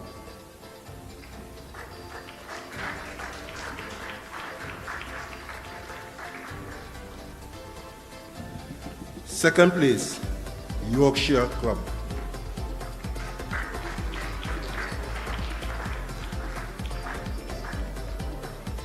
And 2023 champions, South League, Marching Patriots.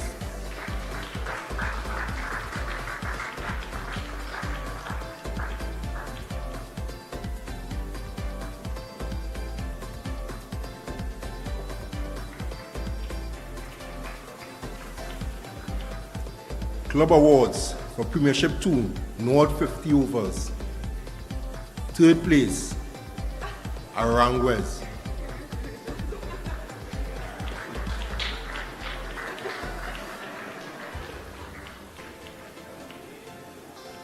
Second place, Trinidad and Tobago Defense Force.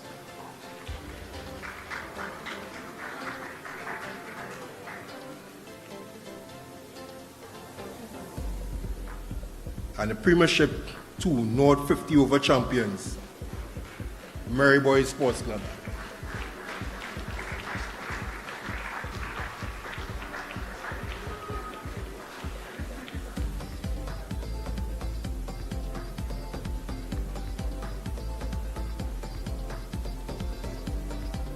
Premiership 2 South 50 overs. Third place, Yorkshire Club.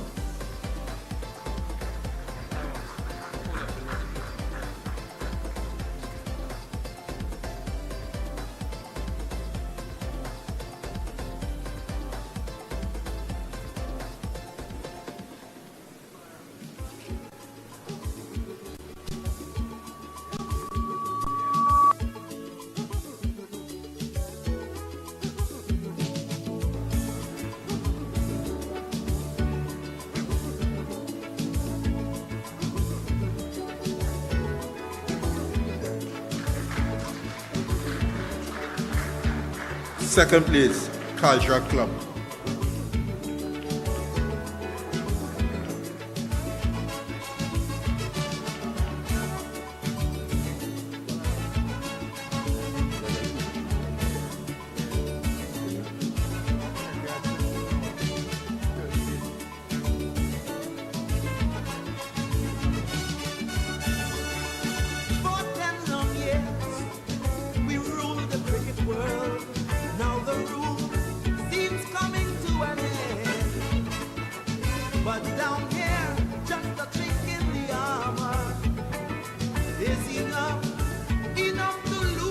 Premiership 50 overs, third place, Aranguez.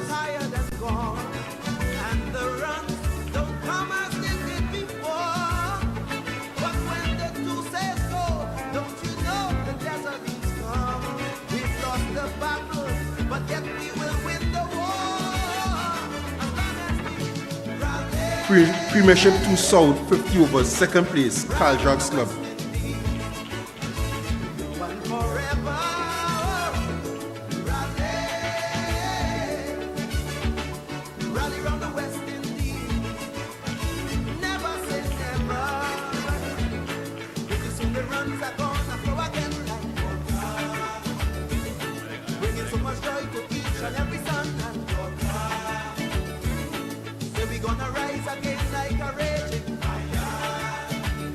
Premiership 2 South 50 over champions, Marching Patriots.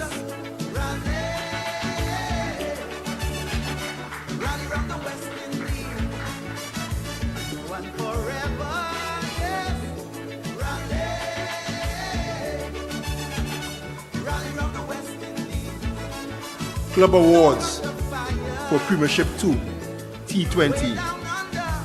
Second place, the Under 19 Development Team. And first place, Marching Patriots.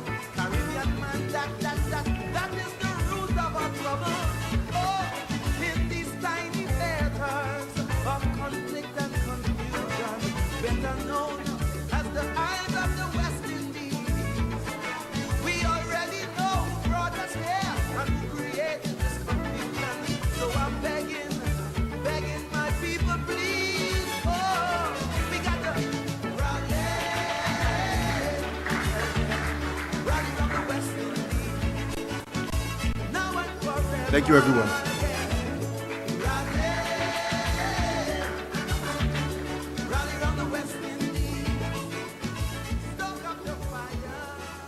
Thank you very much. We still have some more awards coming your way, but right now we'd like to have a very special performance. You've seen some performances in song. Now we're going to have a spoken word poem performance. Poems, as you would have known, you've seen it on many performances all over. The former U.S. President Barack Obama once said that poetry matters. Poetry, like all forms of art, gives shape and texture and depth to the meaning of our lives. It helps us to know the world. It helps us to understand ourselves.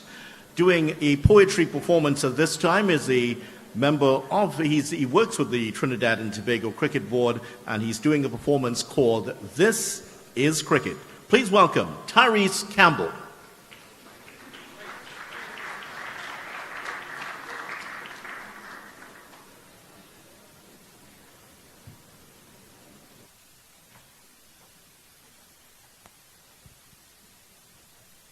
Good evening, everybody. How we doing?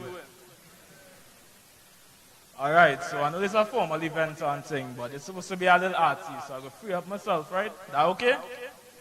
Nice. As Mr. Ramphal said, the name of this piece is This is Cricket. With shots, boy, shots, boy. A man out for a duck, it rough, boy. They out there getting licks at 6, boy. They looking sick, they need Vicks. They feeling it. Blood getting thick, oh shim, so shock, so Be quiet.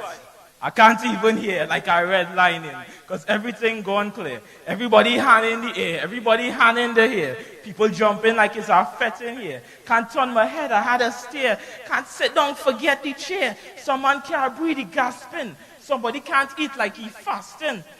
But his appetite's still raging, because it's a feast the way everybody stampeding. Stamp your ticket, every star playing. Star your favorite, everybody campaigning. Bring the champagne in, it's a scene. Everybody can't even get in. Our next man, they take our wickets. Our next man outside still trying to pay for tickets. He pray he gets it. They say he wicked.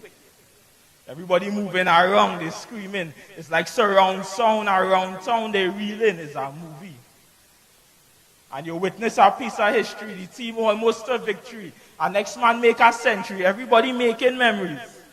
Somebody writing a memoir. Somebody else writing a eulogy. An autobiography, autographing their mark on this world. Because after this, they become legends automatically. Load up the matic autocratically again and again and again. That's how serious we take it. You can't fake it. It's a love we have for this sport. We treat it like Sun Tzu, the art of war. But bat is the sword, ball is the bullets, armor on, knee pads and helmets, and everybody around the perimeter. Because this man up next, let's hit boundary like he starts to learn to count at 4. So count on the Lord, because everything counting down. You come with the counting now. Be serious, a little delirious, but believe in us.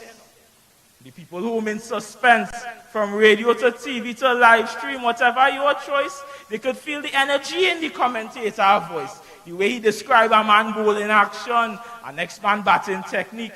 But right now, even he's at a loss for words, because he had the edge of his seat, gritting his teeth, shifting his feet. Just like you. Last day, last innings, last over. Last ball, last run, at last, it's all over. You don't know how to feel. You don't know what's a dream and what's real. When lose or draw, you're still looking at the score. Your brethren next to you in uproar. The next one can't stop grinning. All is supporting different team, but there's only one winning. It's not just a game, a match, a play, as they say. Cricket is a way for nations to wage war in peace. For the newly independent to prove that they could form their own identity. A way for the youth, all they're saying, getting out of pocket to get out of poverty. A way to escape when you feel like the world is on your shoulders and nothing working out. Cricket is the pain relief, the Panadol. Cricket is Quran and Hussein taking the reins, only stopping for rain, nothing else. Cricket is the Bravos moving with bravado. Congratulations, well done. Bravo. Cricket is Christina Aguilera setting the stage and raising the standard. Cricket is Lara saying sayonara after becoming one of the biggest legends to play the game ever. And he paved the way just like those before him. Cricketers Brendan Boodoo and Adrian Racha showing that the youth still moving all in. Cricketers grandpa on the couch talking about the glory days when he used to play. And the child that could barely hold the bat, pelting the ball and breaking your face. Falling flat on his face. Cricketers the stadium, the savannah, the school courtyard. Cricketers contest, conflict and competition. Cricketers at evening sunset conversation. It's sweet. So when I say, oh, shucks boy, it's shots boy, it's never too rough boy, it's love boy. It's not just kicks, it's my fix boy. It's not about tricks and politics boy, because I mean it. When I say the sky is the limit, because this is cricket. Thank you.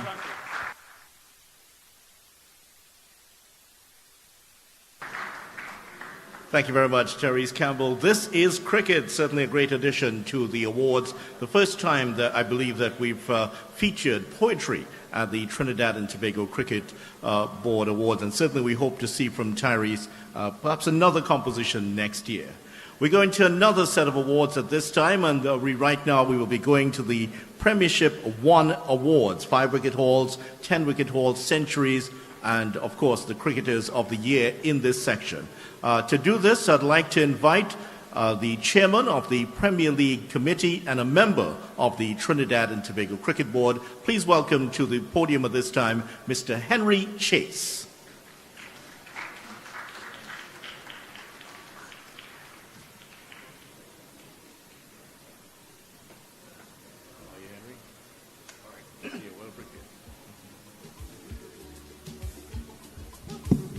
Thank you very much, Mr. Master of Ceremonies. With all protocols observed, firstly, greetings to all gathered here this evening. Before I make the presentation of the recipients of the Premier 1 Awards, permit me to say briefly, in the preamble to the Trinidad and Tobago Constitution, it is adumbrated that cricket ought to be played within the spirit of the game as well as with fairness and observance of the rule of law. By virtue of Article 12 of our Constitution, the Premier League is described as a competition jurisdiction. Moreover, Article 36 of the said Constitution provides that rules and regulations guides the operation of the Premiership. In essence, there's a committee of the Premiership comprising a chairman, secretary, and other members who oversee these regulations and the cricket. So in other words, there's a structure. The cricket is not run by VAPs. And the rule of law is an important element in running the cricket. Finally, before I call up the awardees, in a 2018 report chaired by the then Justice Vashish Kokaram, current Court of Appeal judge, he states at page 39 of that 189-page report that there are 195 cricket clubs in Trinidad and Tobago.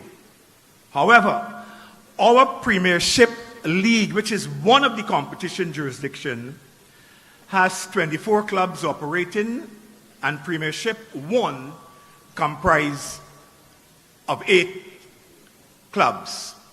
And there's a system where there's promotion and demotion based upon performance. It is my pleasure now to call upon all the recipients for Premier 1. Can you come to my right, please? And I'll invite Mr. Nigel Maharaj President of Secondary School Cricket League, and a member of the TTCB to present the following awards. 5-wicket hauls, Mr. Amir Ali. Can you come forward, please? Amir Ali. All recipients, to make the flow smooth, kindly come forward on the right, please.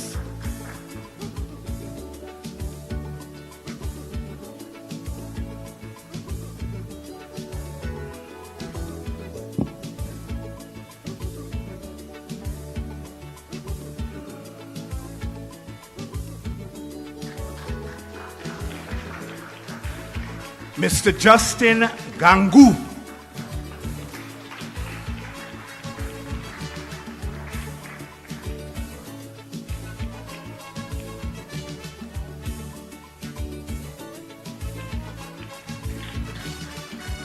Mr. Damien Joachim.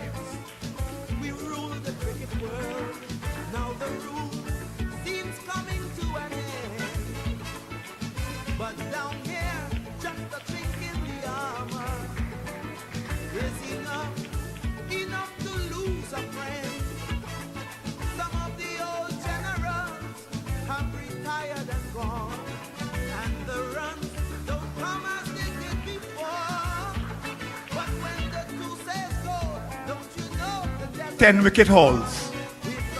The recipients are as follows. Premier 1, Damien Joachim again. Well, he has gotten his 2. Farrell Jagmohan. Mr. Jagmohan, where are you, sir? All right. We move forward. Mr. Kyle Rupchand. Is this Mr. Jagmohan?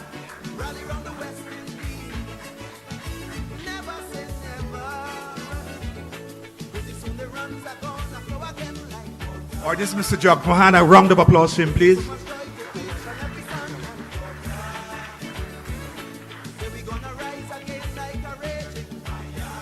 Kyle Rupchand.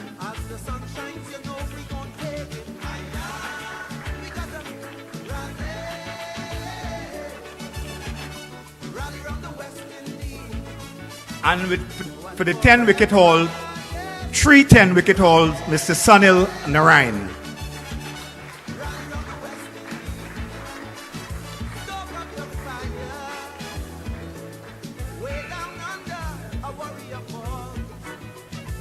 Sunil Narayan. Congratulations, Mr. Narayan.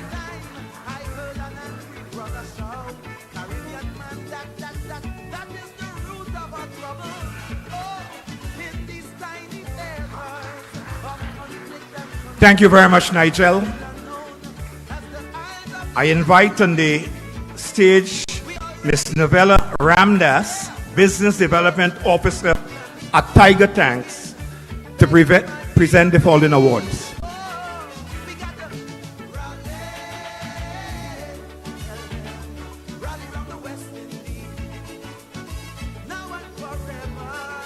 The Centuries, Antonio Gomez.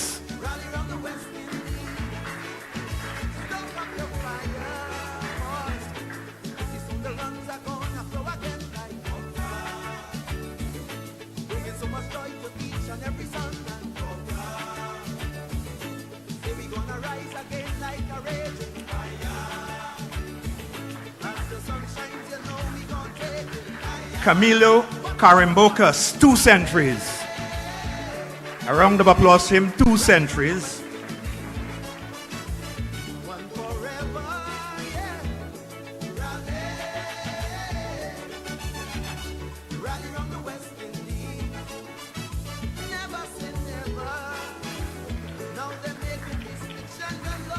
Cephas Cooper.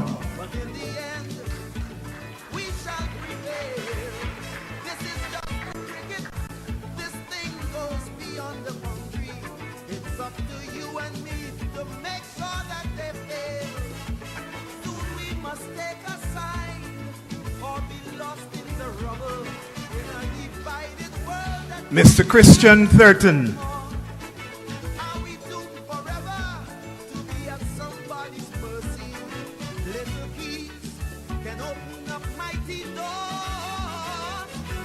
Someone is collecting on his behalf.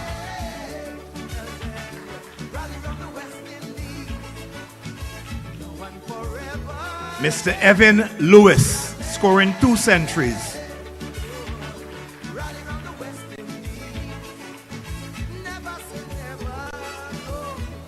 There's a rep collecting on his behalf. Mr. Isaiah Raja.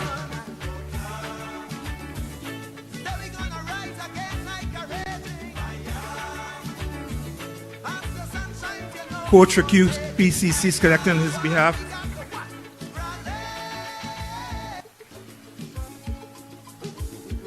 Mr. Jason Mohammed.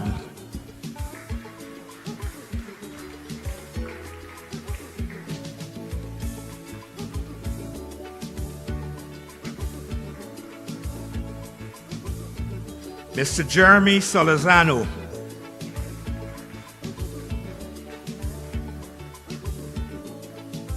Someone is collecting on his behalf.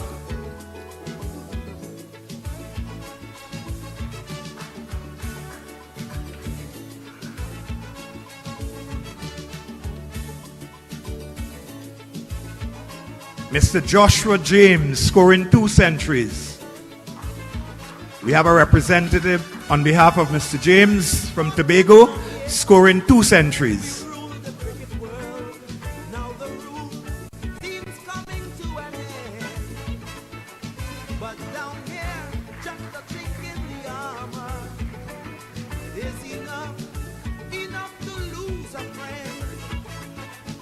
Mr. Kamil Puran, scoring 2 centuries.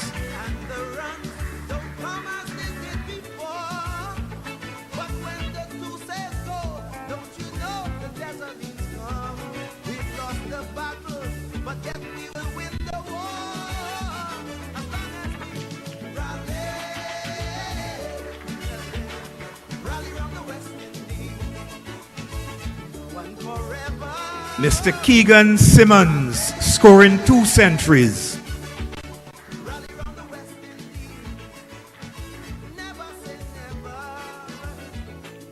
We have Mr. Otley collecting on his behalf.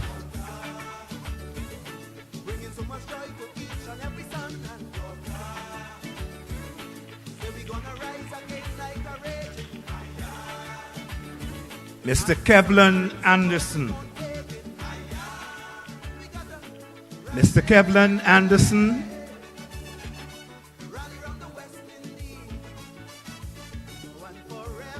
A representative will collect on his behalf.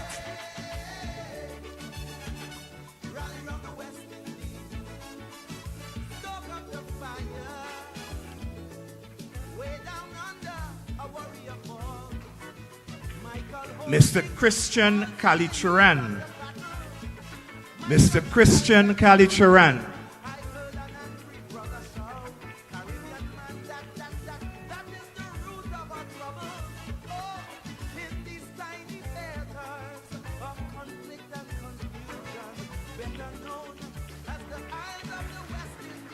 Thank you very much, Novella. I now invite on the stage to present other awards, Mr. Tobias Otley, Sports TT Representative.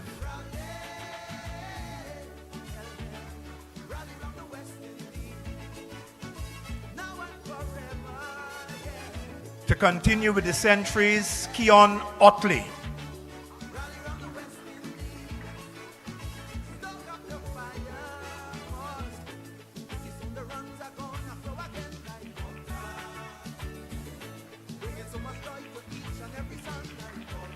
Marcel Jones. Mr. Marcel Jones.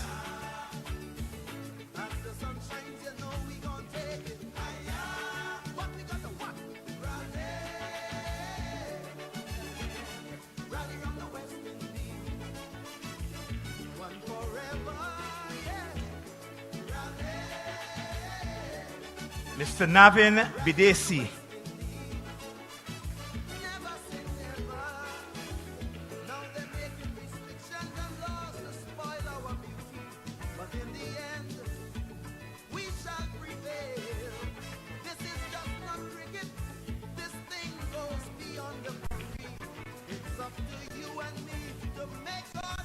Mr. Nicholas Subhadip Singh, scoring 2 centuries.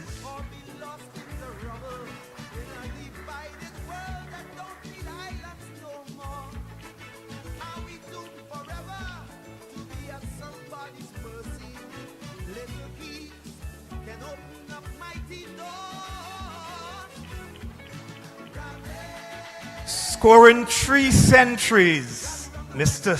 Sat Rohan Rambaran. I hope I got that correct pronunciation. Mr. Sat Rohan Rambaran. 3 centuries.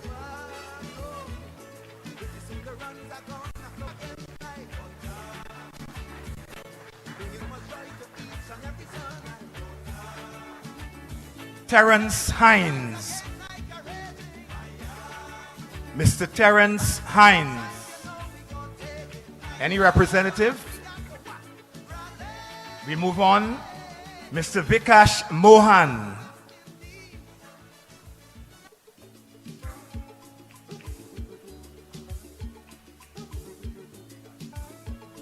A representative for Mr. Vikash Mohan.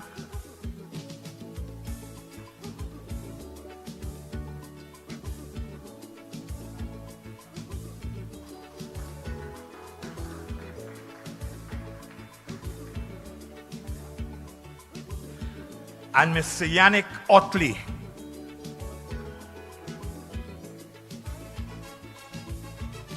Mr. Yannick Otley.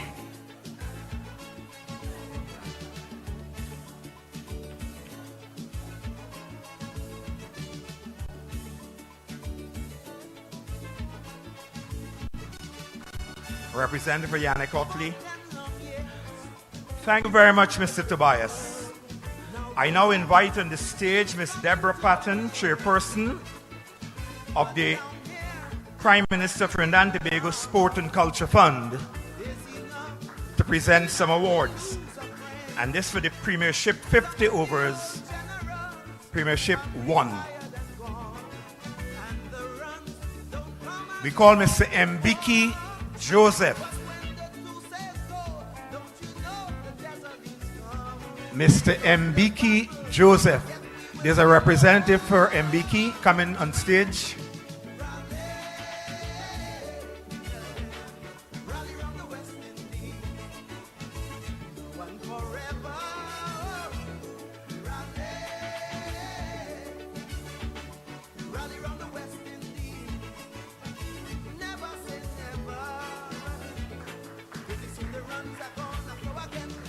Mr. Theon Webster, scoring 2 centuries in the 50 overs, Premiership 1.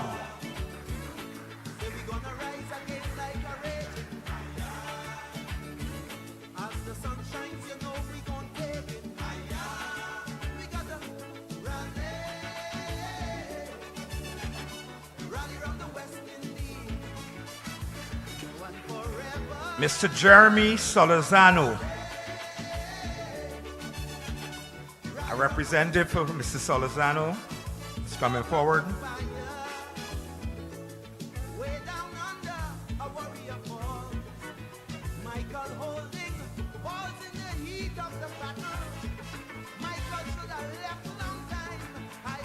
Keon Otley. Mr. Keon Otley.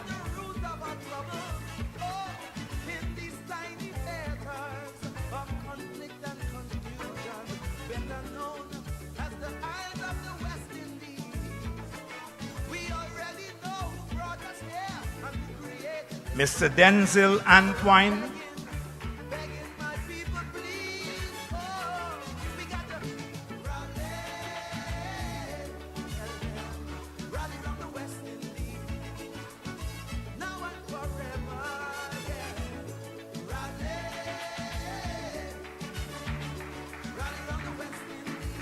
Mr. Vikash Mohan.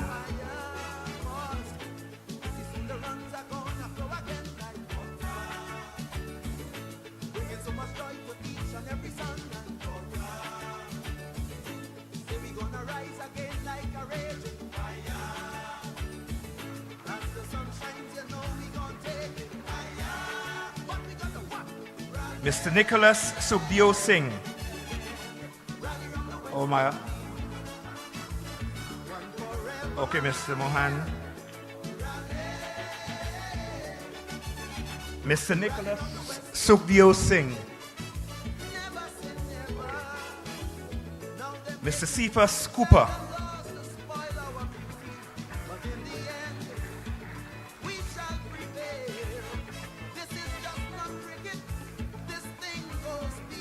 Thank you very much, Deborah. I call upon Mr. Miles Bascom, Director of Cricket West Indies, to present the Premiership T20 Awards and special awards.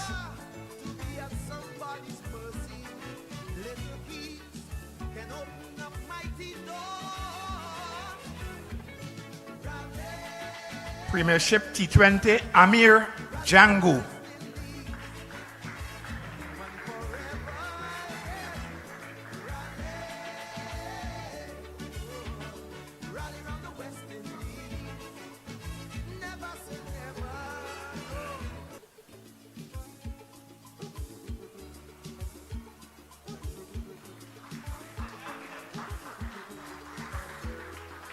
Mr. Joshua Prasad.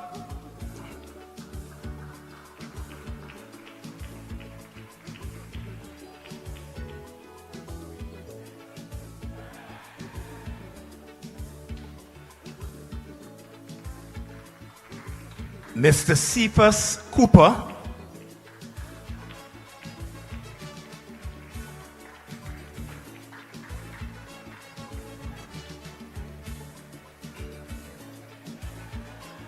For Premiership 1 Special Awards.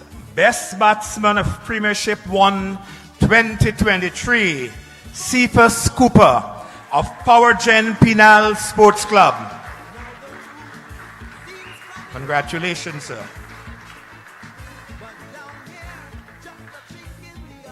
Best Bowler of Premiership 1 2023, Mr. Sunil Narain, Queen's Park Cricket Club 1.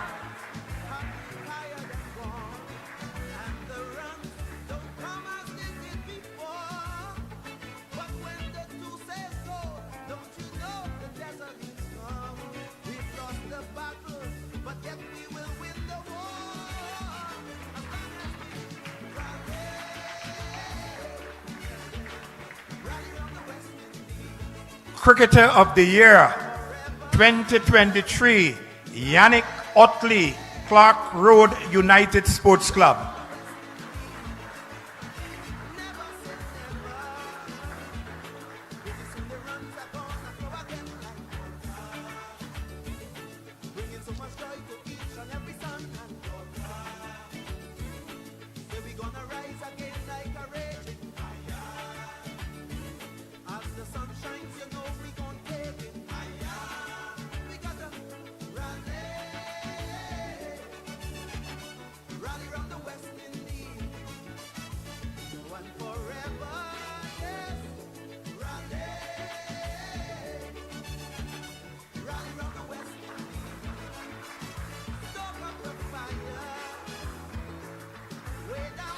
We have the final 3 categories of club awards.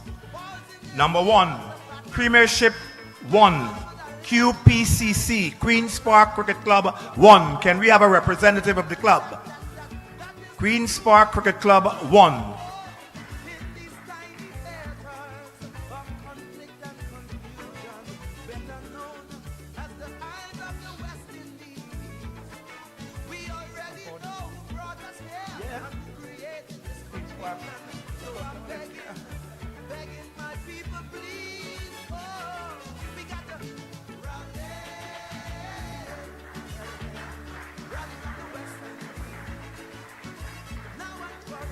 In second position, Powergen Penal Sports Club. Powergen Penal Sports Club. The representative is coming forward.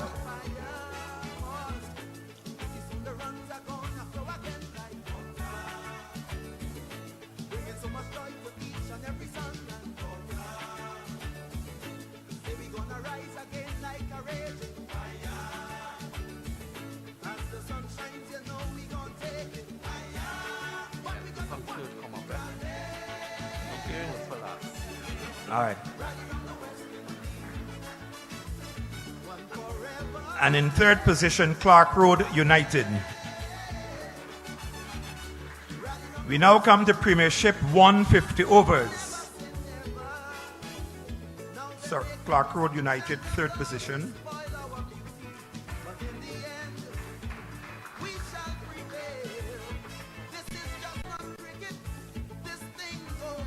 Premiership 150 overs in third position, Central Sports.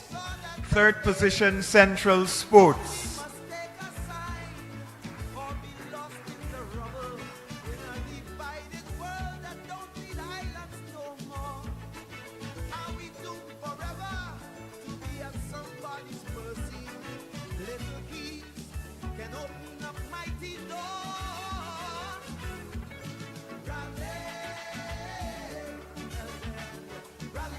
The President of Central Sports.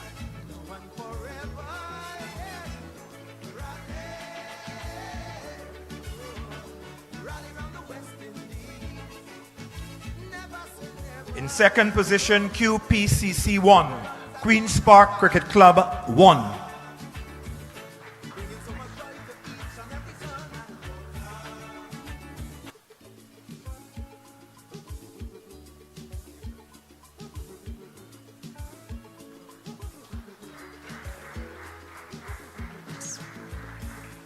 And the champions, Premiership 150 overs 2023, Clark Road United.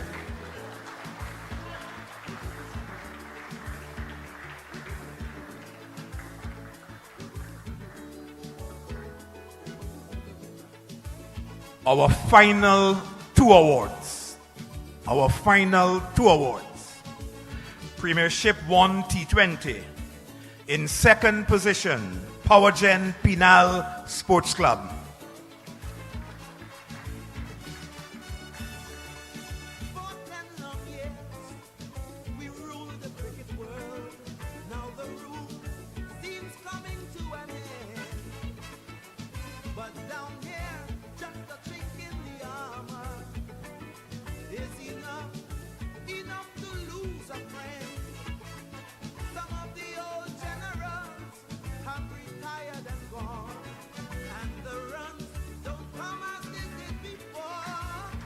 And those are monetary awards.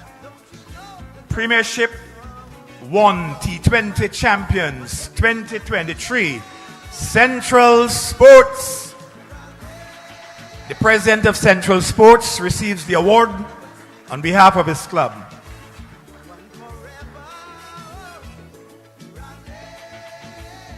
Thank you very much, Mr. Miles Bascom. Thank you very much, ladies and gentlemen, for your attention.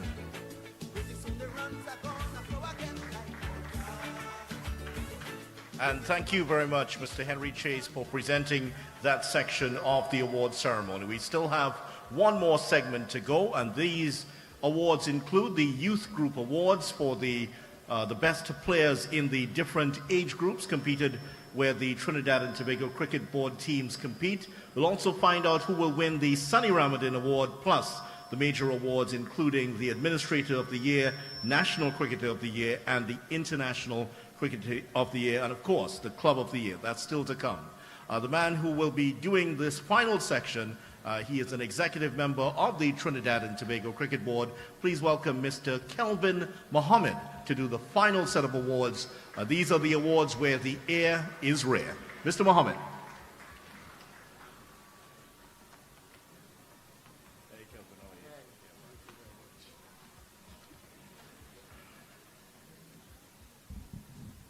Thank you, Master of Ceremony. Where the air is rare, last 5 overs, so the run rate has to up right now.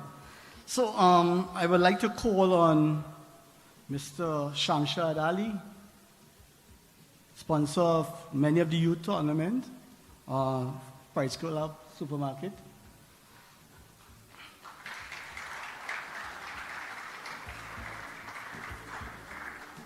These youth players would have excelled in their respective zones, transfer those excellence at the national level in the respective goodwill and regional tournaments. So I start with the under 13, Rhea Jerome, an all-round player, Goodwill tournament against Guyana.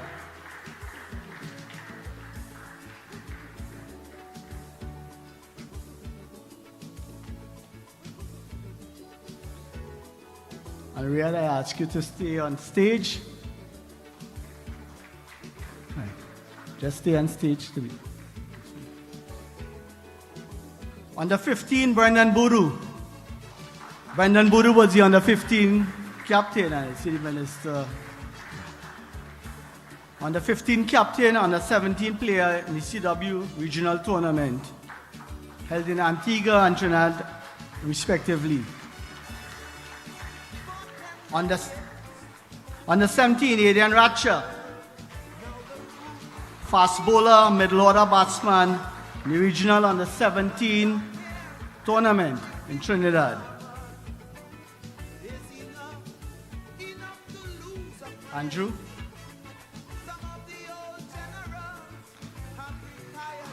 Under 19, Andrew Rambaran, left arm orthodox bowler, middle order batsman, in the regional tournament, CWI under 19 in St. Vincent.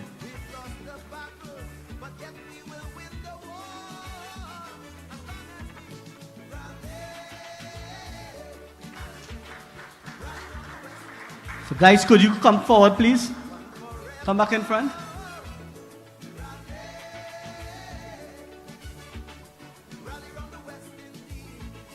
All right, Andrew, Jerome, Brendan, Adrian. Ladies and gentlemen, your youth players, Trinidad and Tobago 2023. Special award, Sonny Ramadan Trophy goes to Mr. Andrew Ramaran.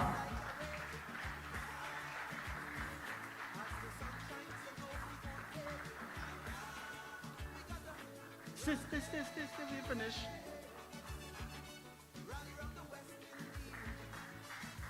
Andrew, come back in the line here. Best youth player for 2023, Brendan Boodoo. Under 15 regional champion, under 15 team that the minister was speaking about. They didn't lose so much. Thank you guys. Round of applause again for them. Thank you, Mr. Ali. I call on stage Mr. Azim Basarat. Can't say just president alone because we have so many presidents in our midst.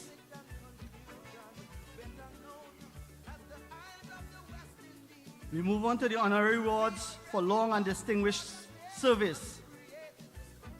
And I call on Mr. Dudnat Ramkisoon.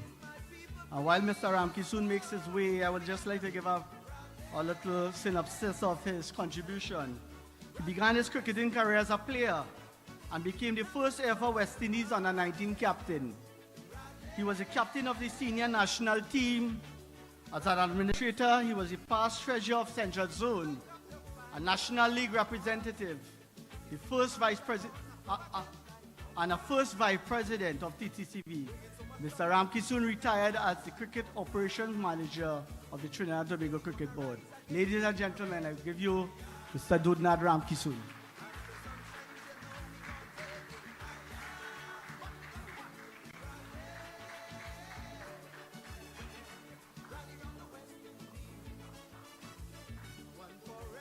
This posthumous award for long and distinguished service is presented to the family on behalf of the late Mr. Lalman Kaulesa.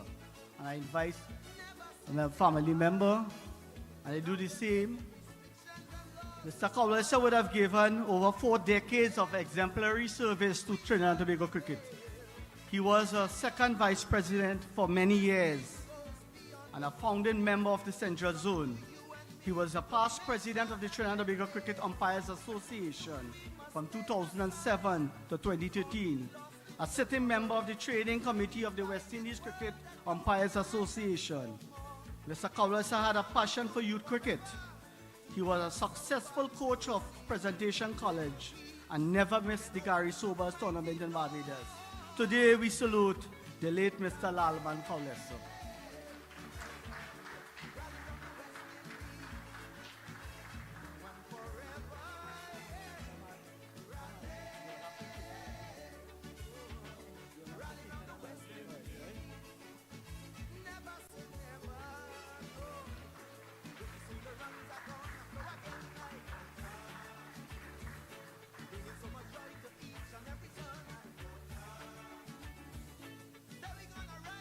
Mr. Jude.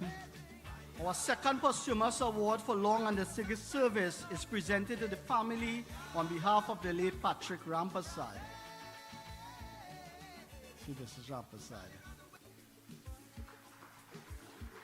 Mr. Rampasad would have given over 25 years of dedicated service to Trinidad and Tobago Cricket Board. He was a president and a fatherly figure at the Merry Boys Sports Club. Patrick, as he was fondly called, was the first ever third vice president of the Trinidad and Tobago Cricket Board. He also served as chairman of the National League and chairman of the North Zonal Council. Patrick was a sitting member of the executive of the Trinidad and Tobago Cricket Board until his passing. Put your hands together as we salute the late Mr. Patrick Rampasad.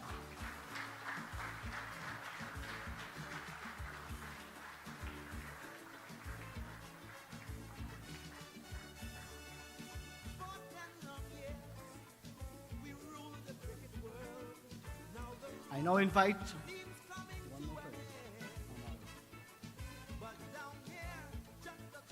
invite Mr. Amar Samaru. Yeah.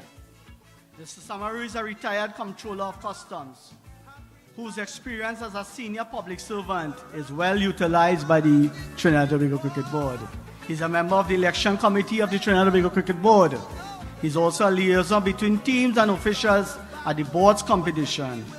Mr. Samaru's vast array of experience facilitates an ease in player movements among the regional territories. Mr. Amar Samaru.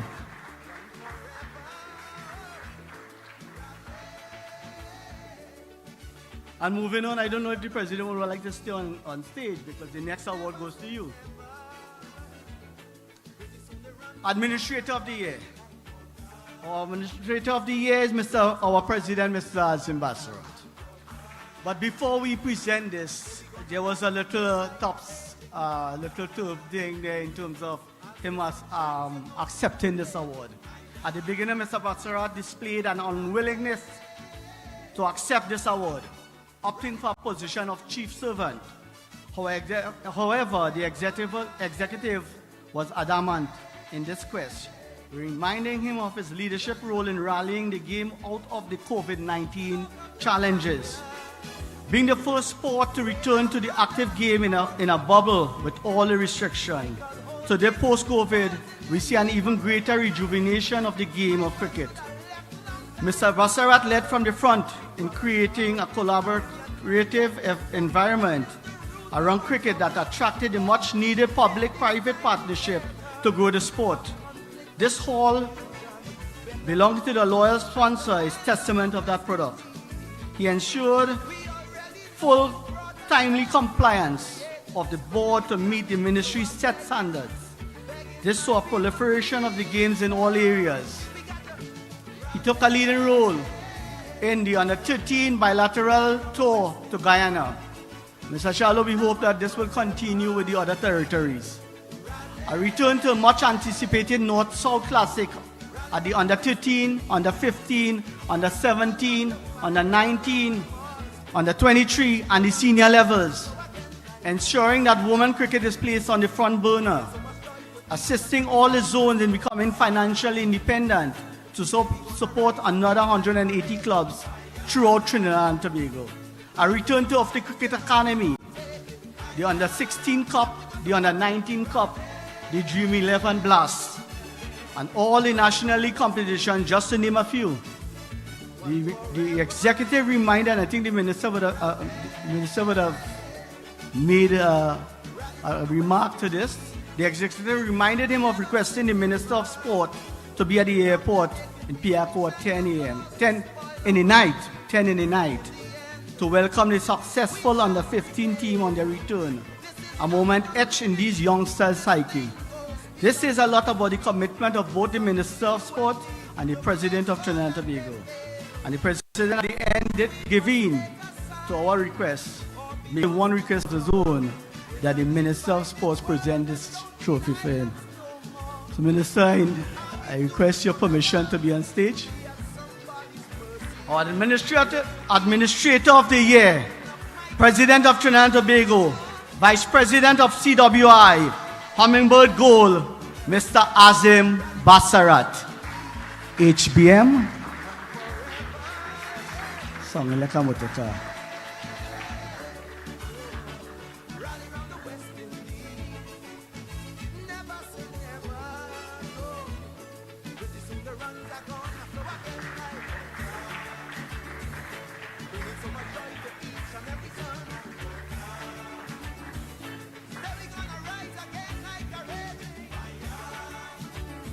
All right, we have one more award for recognition, Madam Minister. Okay. This award is for the recognition of the ascendants to Vice President of CWI and the recipient of a national award, the Hummingbird Gold, Mr. Azim Basara.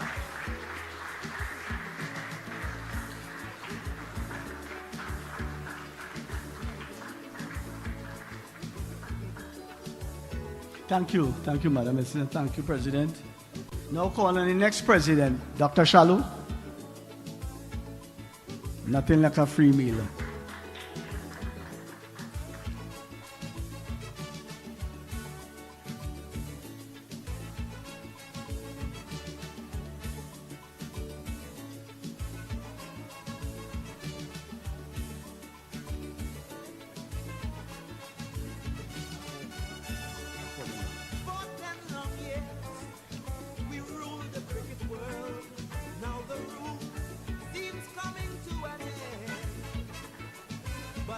National Cricketer of the Year, Darren Bravo.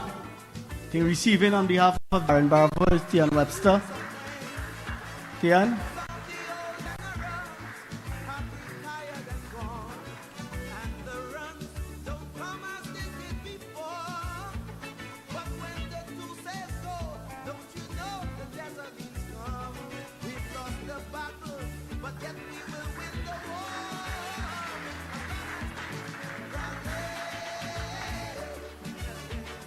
International Cricket of the Year, Nicholas Puran.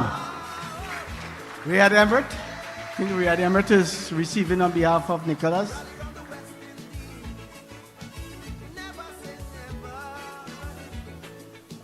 Not seeing it. Sunil, could you do the honors, please? Not seeing Riyad. Mr. President, I would like you back on stage, okay?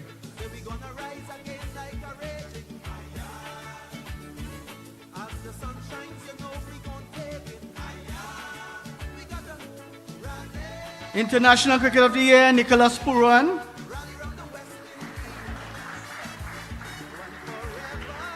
Thank you, Dr. Jalo. Thank you. Sunil.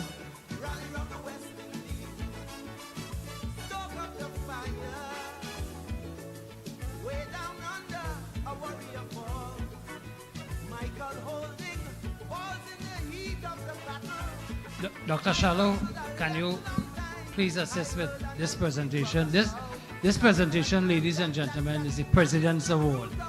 The President's Award is one in which it is left up to the President to give someone who would have made a significant contribution to the administration of the sport in Trinidad and Tobago. And it is left entirely up to me to make the decision.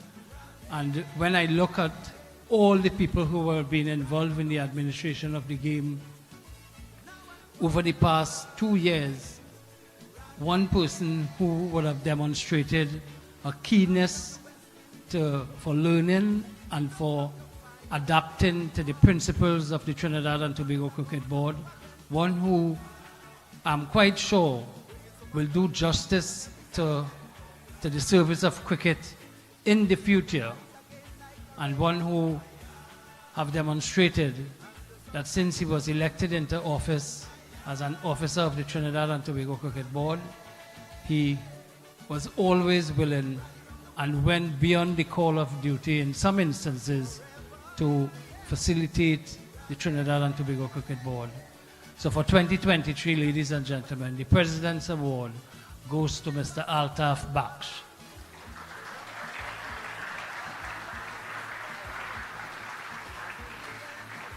President Shallow will make this presentation.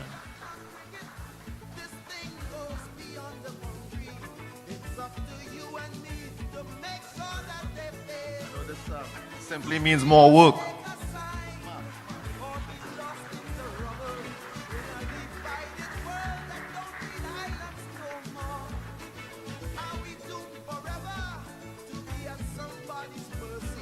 Dr. Shallow.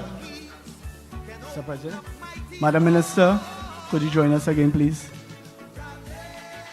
So while we wait on the Minister, Tyrese, poetry, I just want to remind you that Tyrese is an OJT at the Trinidad and Tobago Cricket Board. So that is homegrown talent. Okay? Give Tyrese another round of applause. Tyrese, could you stand, please? So we have reached to the end. One more trophy.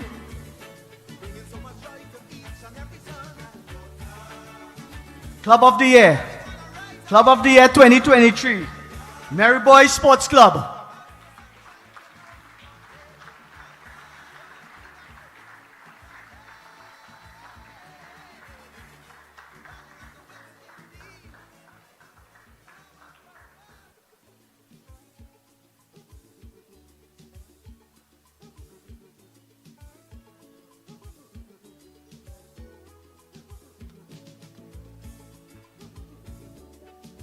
Put your hand together for Mary Boy Sports Club.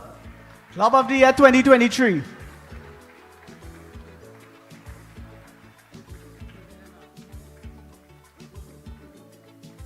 Thank you very much. Thank you, Madam Minister. Thank you very much. This has brought us to the end, and I hand you back to the MC.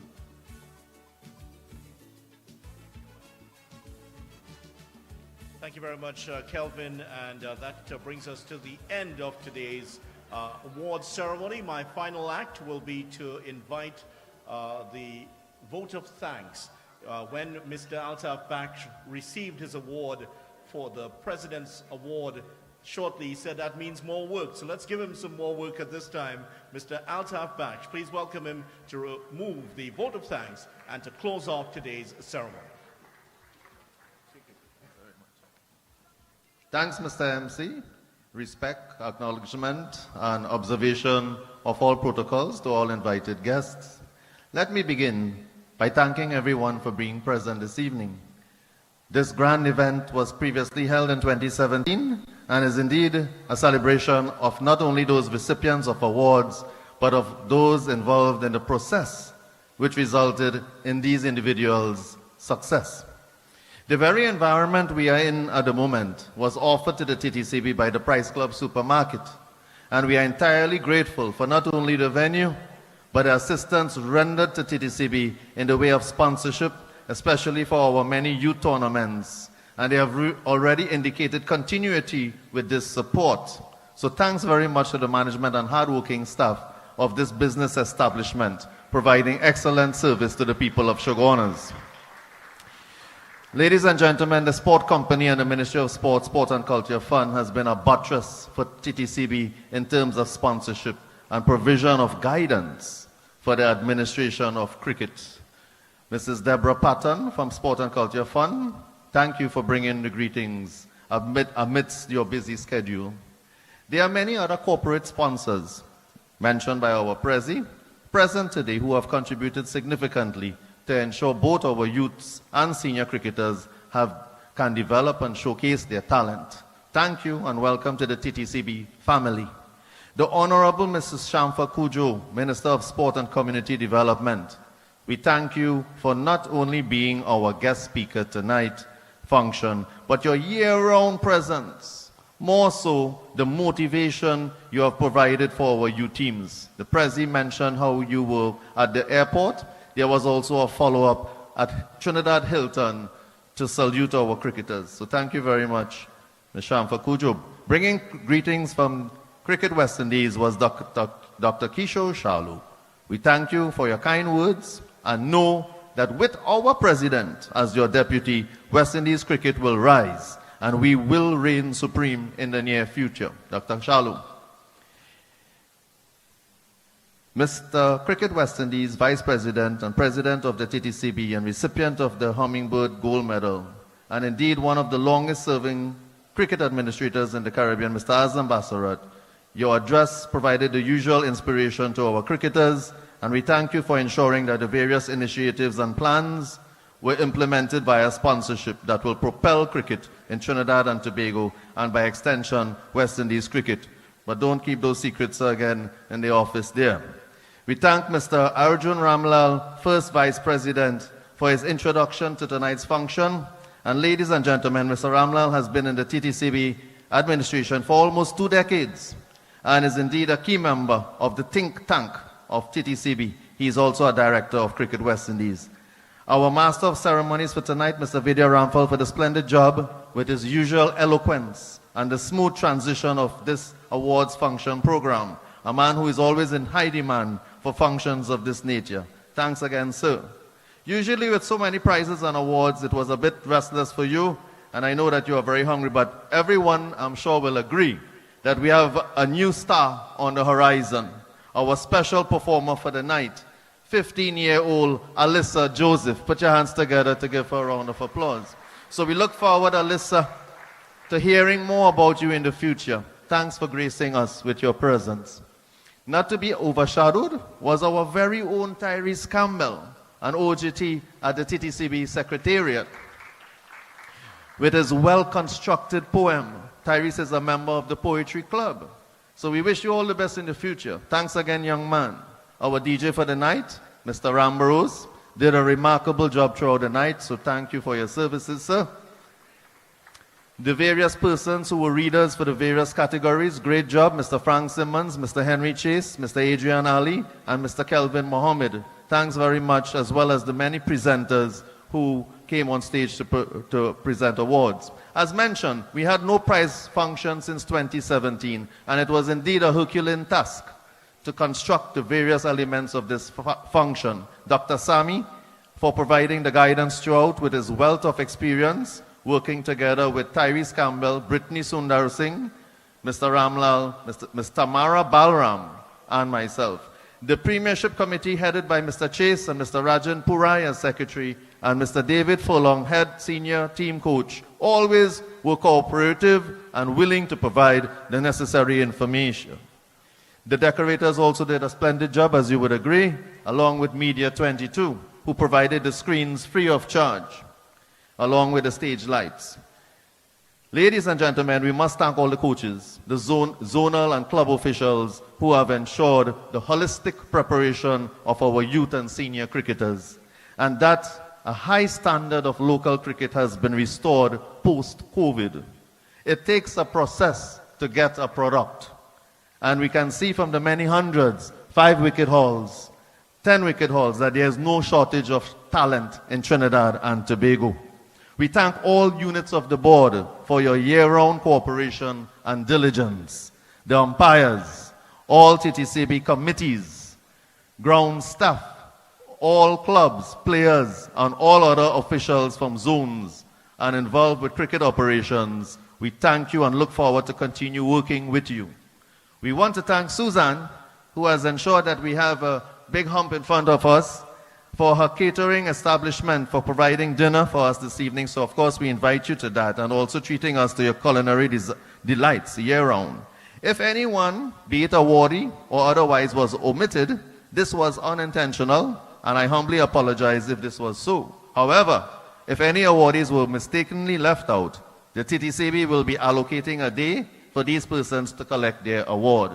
As mentioned before, if someone from the club or an awardee wishes to collect, he can do so and contact Ms. Tamara Balram or Mr. Rajan Purai. Ladies and gentlemen, in conclusion, and based on our awards ceremony tonight, Jesse Owens, 4-time gold medalist in Berlin Olympics, 1936, once said, and I quote, open quotation, "In the end, it is the extra effort that separates a winner from second place. It takes desire, determination, discipline, and self-sacrifice. Put all of these together, and even if you don't win, how can you lose?" End quote. quotation. So continue to aim for excellence, big dreams, big aspirations, and congratulations again to all the awardees. Thanks for being present, and safe journey back to your destination. Thanks again. Good night. Remember, we have dinner serving across there.